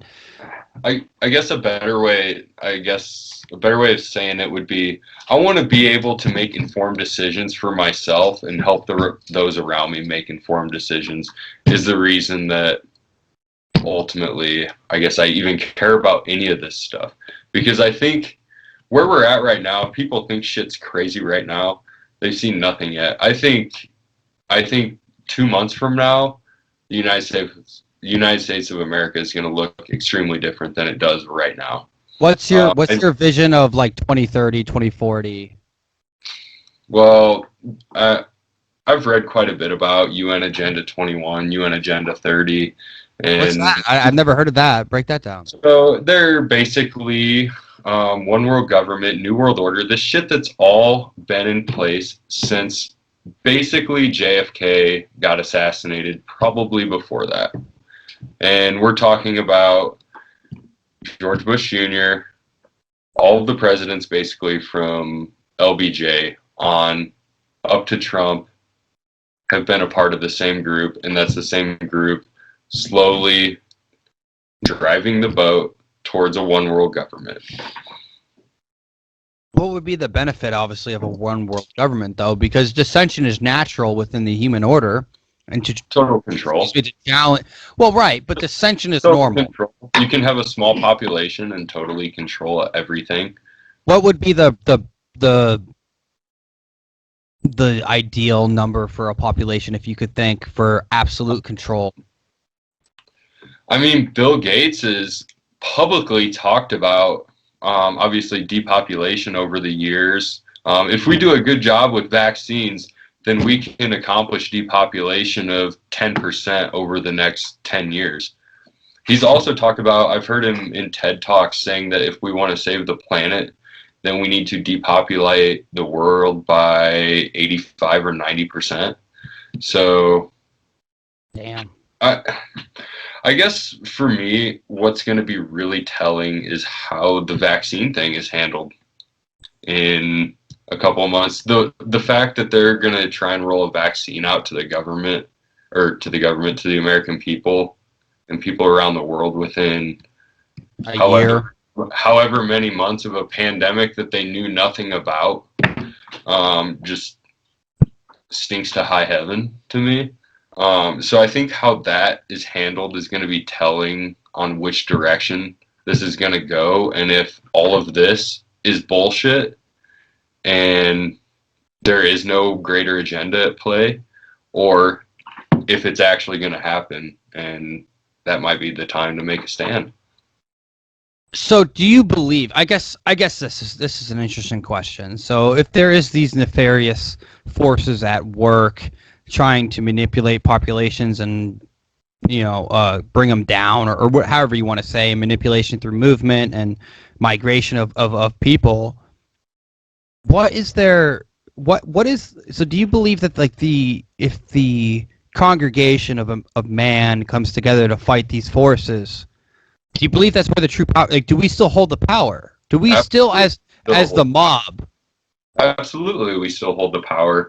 And the only way we don't hold the power is if we're divided. I mean, I know you're a Pink Floyd fan. Together and divided we fall. I mean, that's not an old philosophy, divide and conquer. It's been a philosophy all along, ancient war. So why did they let the population explode or expand in the way that they did? Because if these things have been around for a long time, what would be the benefit of them getting us to such a large place? When I say a long time, I think probably 60 to 70 years, maybe dating back pre-World War II, it's possible. But recognition from the powers that be that we are going to have a problem with population this many years from now if this doesn't happen. Mm-hmm. And then slowly putting a plan in place over years and years and years, having the right people in power in the right places to slowly indoctrinate and slowly get a population to accept something like this over a generation. And it might not be our generation. It might be the kids that are 8 years old right now that are living in this postmodern era where we don't have very many people, everything's controlled by technology, and you have a chip in your brain called Neuralink from Elon Musk. Fucking And you're rock and roll. yourself. Yeah, rock and roll. Rock and roll, dude. I want to be able to play. What does it look like with Neuralink? Will people have to like use words? Because I feel like I for one would be able to communicate more effectively if I didn't have to like search for words a lot of times. Well, because it could be better. Even the act of talking and formulating ideas into speech has certain delineations. Like it gets delineated, you know? It has to. There's nothing more pure than the subconscious thought that just is exploding. So I would say, like, I mean, obviously we'd become much more efficient creatures. Yeah. Just in general. We would just become, and this is the thing. Okay. Maybe, and there's speculation too that like the Neuralink is trying to restore pre-Tower of Babel, where, hey, we can all talk. We're all in the same language. Imagine that. Ooh, but wouldn't that make us harder to divide? If we could go into some symbiotic relationship with each other. Something really crazy is going to happen before any of this stuff. I think there's going to be a series of blackouts probably over the next, I don't know, probably 3 to 6 months. And well, we're seeing it in California right now, blackouts all the time. They might do it regionalized. You know, you control certain regions through misinformation. I'm talking internet, power grid, everything. It's probably going to get blamed on China or something to get us to go to war in the South China Sea. And then inevitably we'll go to war with Iran if we're occupying that territory. And then all hell breaks loose. We get our giant depopulation of the earth. And so that's also a possibility.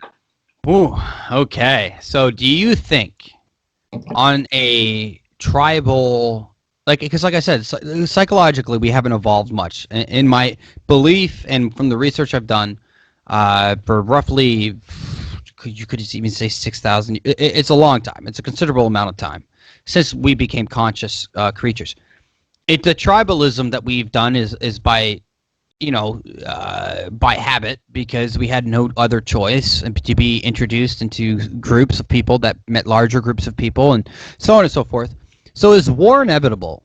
Would you say that there is always going to be a faction that is looking for destruction or looking to separate, whether it's not like the people that are in power, what you're saying, or like China, for example, is like how we deal with in everyday life?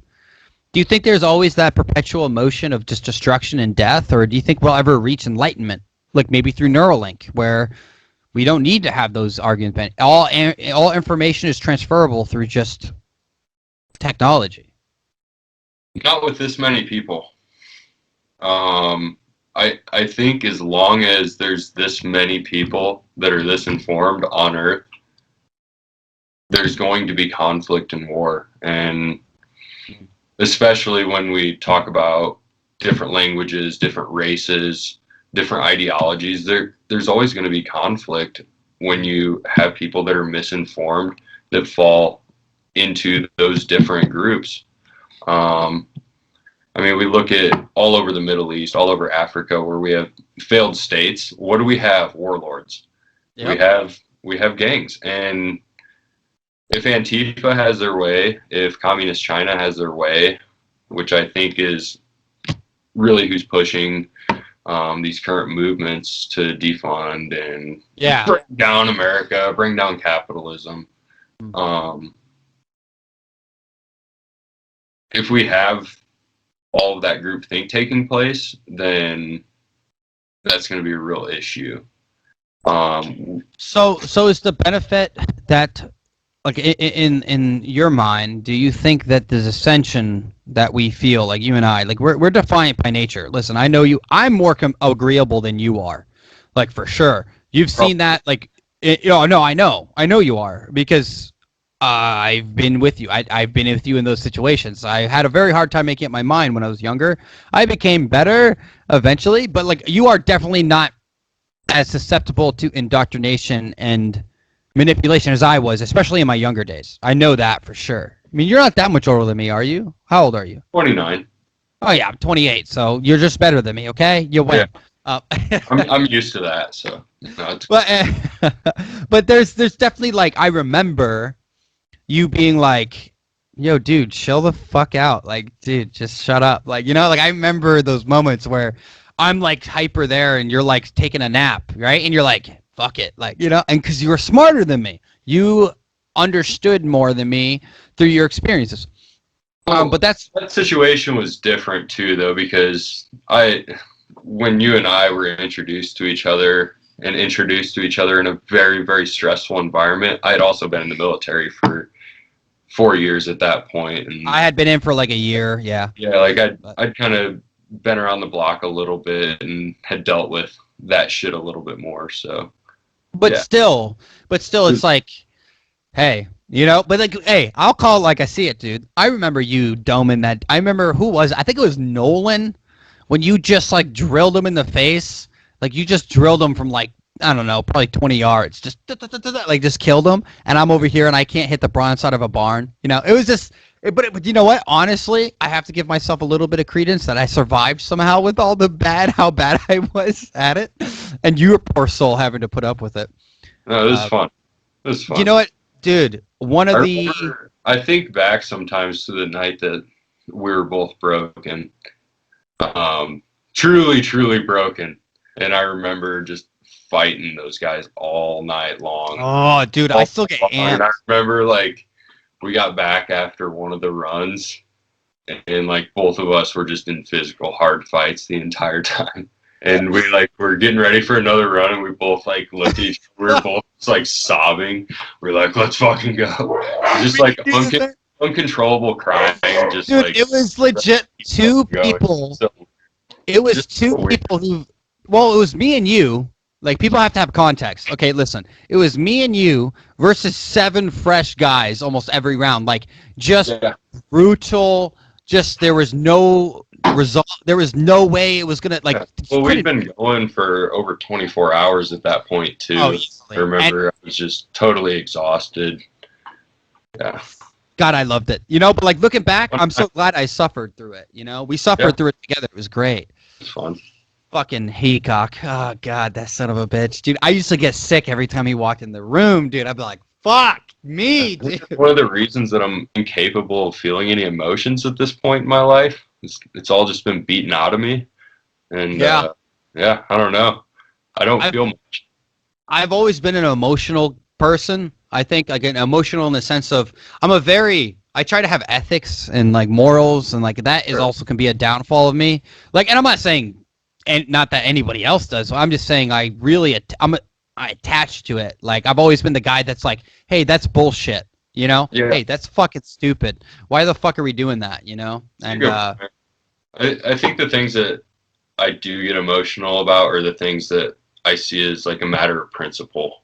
Yes, and moral. Those are things that I feel very strongly about. But as far as like feeling emotions about myself or whatever. So would you say, because you stated this earlier, which I find interesting, is that the reason why you delve into the information the way that you do is to try to inform or try to give people different perspectives because you care, right? Ultimately. What would you say when you started down this path?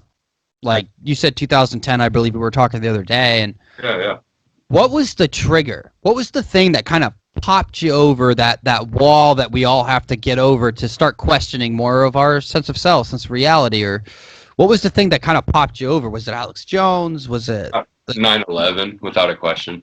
Well, not 9/11 when it happened because I was in 5th grade, but after I started to learn more and more about 9/11 is when I started to realize that things were not as they seem. I guess you could say. What's the thing about 9/11 for you? What's the because I tell you right now, that's where it started with me. 2007, 2008. Everything. I mean, I'm sure if you've been researching 9/11 as long as I have, that we've probably stumbled into most of the same information, but the entire thing from the beginning.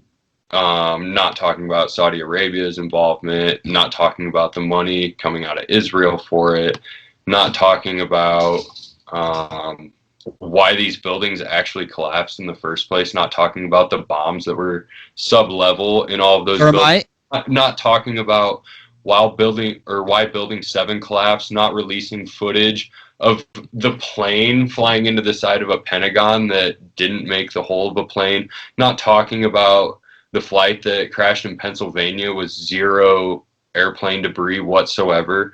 Scattered over like 7 miles or some ridiculous. It's the same shit with the Kennedy assassination and the Warren Commission. It's a giant fucking cover-up.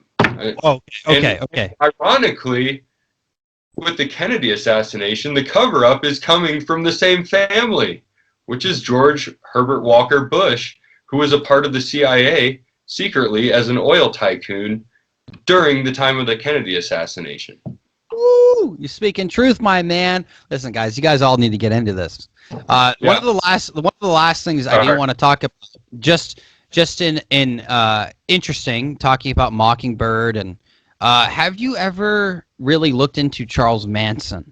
Yeah, so dude, there is this book that you need to check out. It's called Weird Scenes Inside the Canyon, and it is all about Laurel Canyon during the great San Francisco acid wave, my friend. All the murders, dude, it is a deep, deep dive into basically the entire mind control operation of Laurel Canyon and the acid wave. Which we know that the FBI was doing acid drops on Johns and fake brothels and testing them, and we know. But like, do you know this about Charles Manson? Do you know about Charles Manson? What actually happened with it? Like what they found? This is fact. Yeah, in and out of jail. Wasn't his probation officer CIA and like doing MK Ultra? MK Ultra. Well, there's not proof as far as I'm concerned that I know you may be right about his probation, but they do know for a fact that he was in jail for I can't remember the offense. He left the country after he got out. He got put on probation, left the country, got caught, didn't go back to jail, broke probation multiple times, and these judges got a call. They let him out over and over and over again. And really, I think it's pretty logical to say is during that era of this movement, which they were very communist and commune and socialist agendas, and what they did is most likely is they used acid or these manipulation techniques to convince people to kill celebrities so that they have a reason to go after hippies, to quell the freedom and the thought freedom that was happening and to suppress this movement. Whether or not they were crazy or not, I don't know. But like we all know that, like we've been talking about through, they don't want killers generally. The what? People on acid are not killers generally, from what I've seen. Generally. Generally. There's always a couple that get speckled in there, I'm sure. But the real interesting thing is the suppression of freedom of thought, and which is what we're seeing today. Okay, everything is we're seeing today is very Orwellian, very 1984 thought crimes, newspeak. Words are losing their meaning and being changed and adapted into some postmodern thought. Where like I was in Oregon. I lived in Oregon, mind you, for a couple months, and I was literally horrified. Like I was at dinner with this chick. She pegged me. It was interesting. But I was like. Said the word Oriental because we went to a pho restaurant, like noodles and shit. There you go. Bro,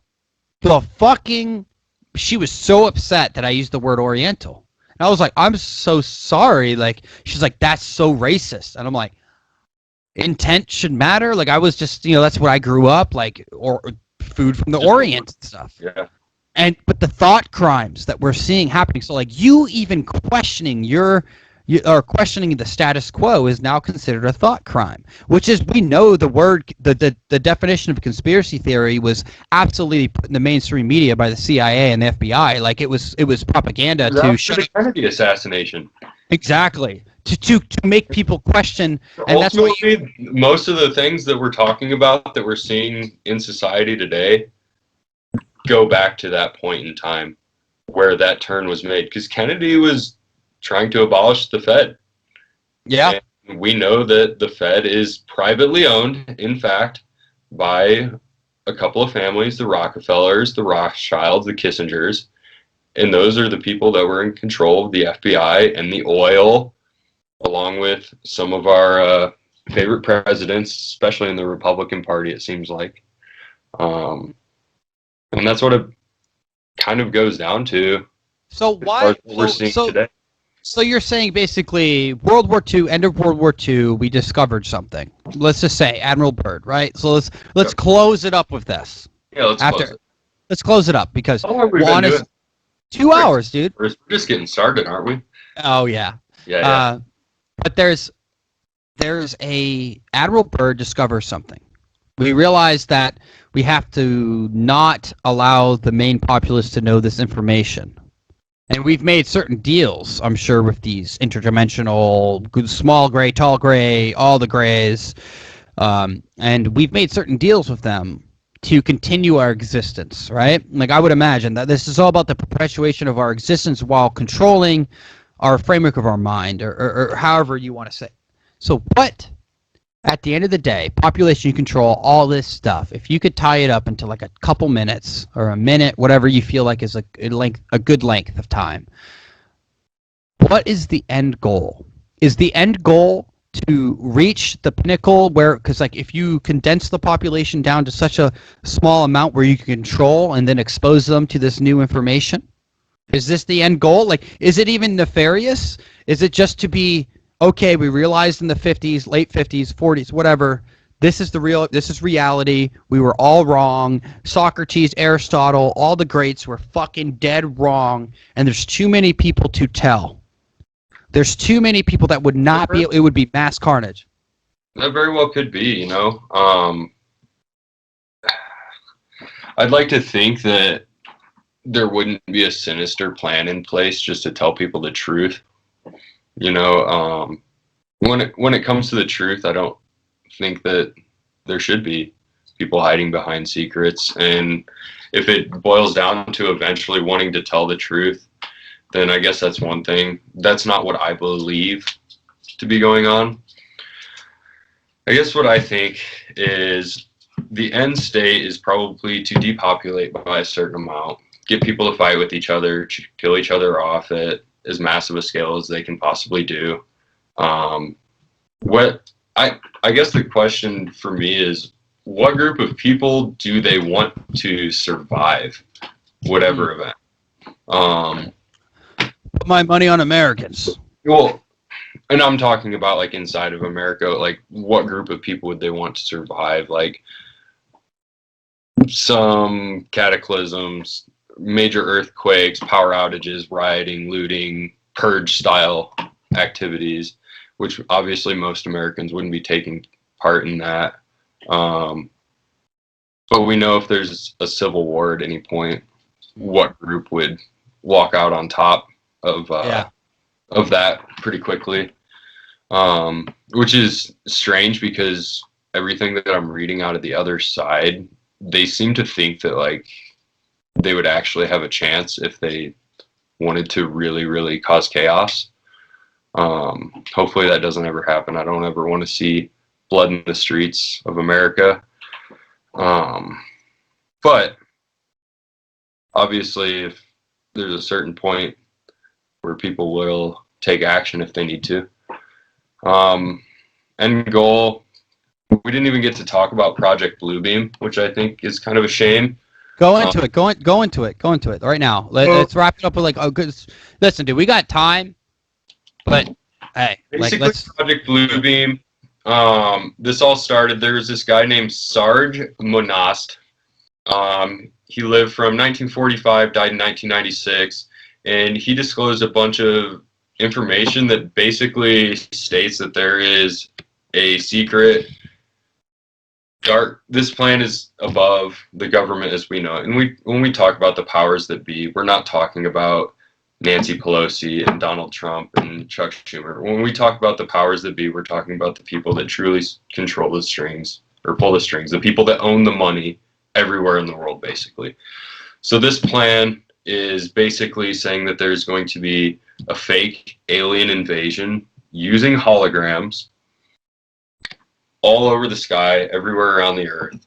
And they're going to be able to broadcast different invasions or different second comings or whatever people want to believe it is. And it's interesting that we were talking about that earlier, is whatever we manifest that reality to be, that could be the kind of situation we would be dealing with in Project Bluebeam, I guess, where on the other side of the world, they might see an entirely different thing than we see, but certain people here might see what they want to believe.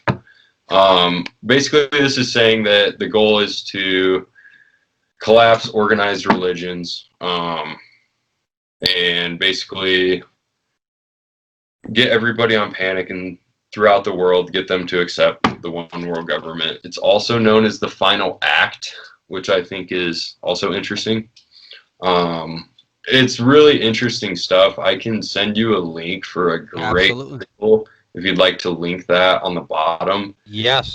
It's really fucking crazy stuff. It takes a while to read through and talk about. But the link I say we do another one where we go really heavy into Bluebeam, because this is kind of a generalized episode. We could even do more stuff. And honestly, I could have done a better job like preparing some materials and stuff, but I know we talked about keeping it open-ended on this one, so I'd be happy at some point to actually pull information to talk about from some of this stuff, if the viewers would be interested in seeing anything like that. Well, I'll tell you this much, man. Fuck the viewers. Fuck the viewers. We do what we want on Zoobox, okay? Yeah. Fuck the viewers. If anybody is still listening at this point, though, thank you. I know it's been kind of a mess, been a lot of different topics. Hey, that's Zoobox, man. That's what we do. Yeah, it's been interesting. It's been interesting, and it's been great having you on, dude. It really has. It's been nice. Yeah, this has been fun. I've never done a podcast before. Next time, I'm not gonna probably get drunk before or during. I don't really drink anymore, which some of the viewers might find interesting that know me personally. But yeah, I don't really drink a whole lot at all anymore. So. Well, hey, you know, I wouldn't drink as much if weed was legal down here in the good old Bama state, because they're, you know what, maybe this archaic state of nature will allow me to survive some end all times. I don't know, because things move a little bit slower down here. I feel like things in general are moving a little bit faster, especially in the. That's one thing I've noticed is time has seemed to have sped up in the last like 8 months. And I think that's a lot to do with suffering. Suffering can slow time, can speed time, and it's a complicated issue. But I just want to say, Jay, from Zoobox Nation, we're really glad that you came on today.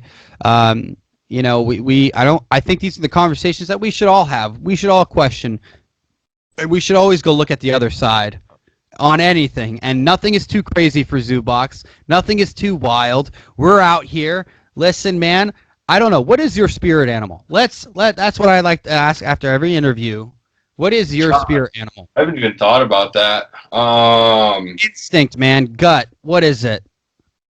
I don't know. That's nothing I've ever even thought about. That's why it's beautiful. Maybe. I mean, I've been like trying to kill elk for the last 5 years and have been unsuccessful. So maybe I'm just obsessed with elk at this point. That's the only animal I ever really think about, because I'm always trying to figure out how to hunt these things down. But, God. Well, what would you say my spirit animal is? Spirit animal for you. Your aura. No, I would say, you know what? Like, you are a very cautious, stock-worthy animal. I don't want to use. But you're very wise and inquisitive, so I would have to give something like an owl. Maybe I'll call you Moloch from now on. I was thinking more like a mule, because I'm just good at carrying heavy shit for long distances. But hey, yeah, I don't know. Let's do a hybrid where mule. You're an ass. You're an owl ass. You're something in there. Oh, baby. Yeah, it's a beautiful thing.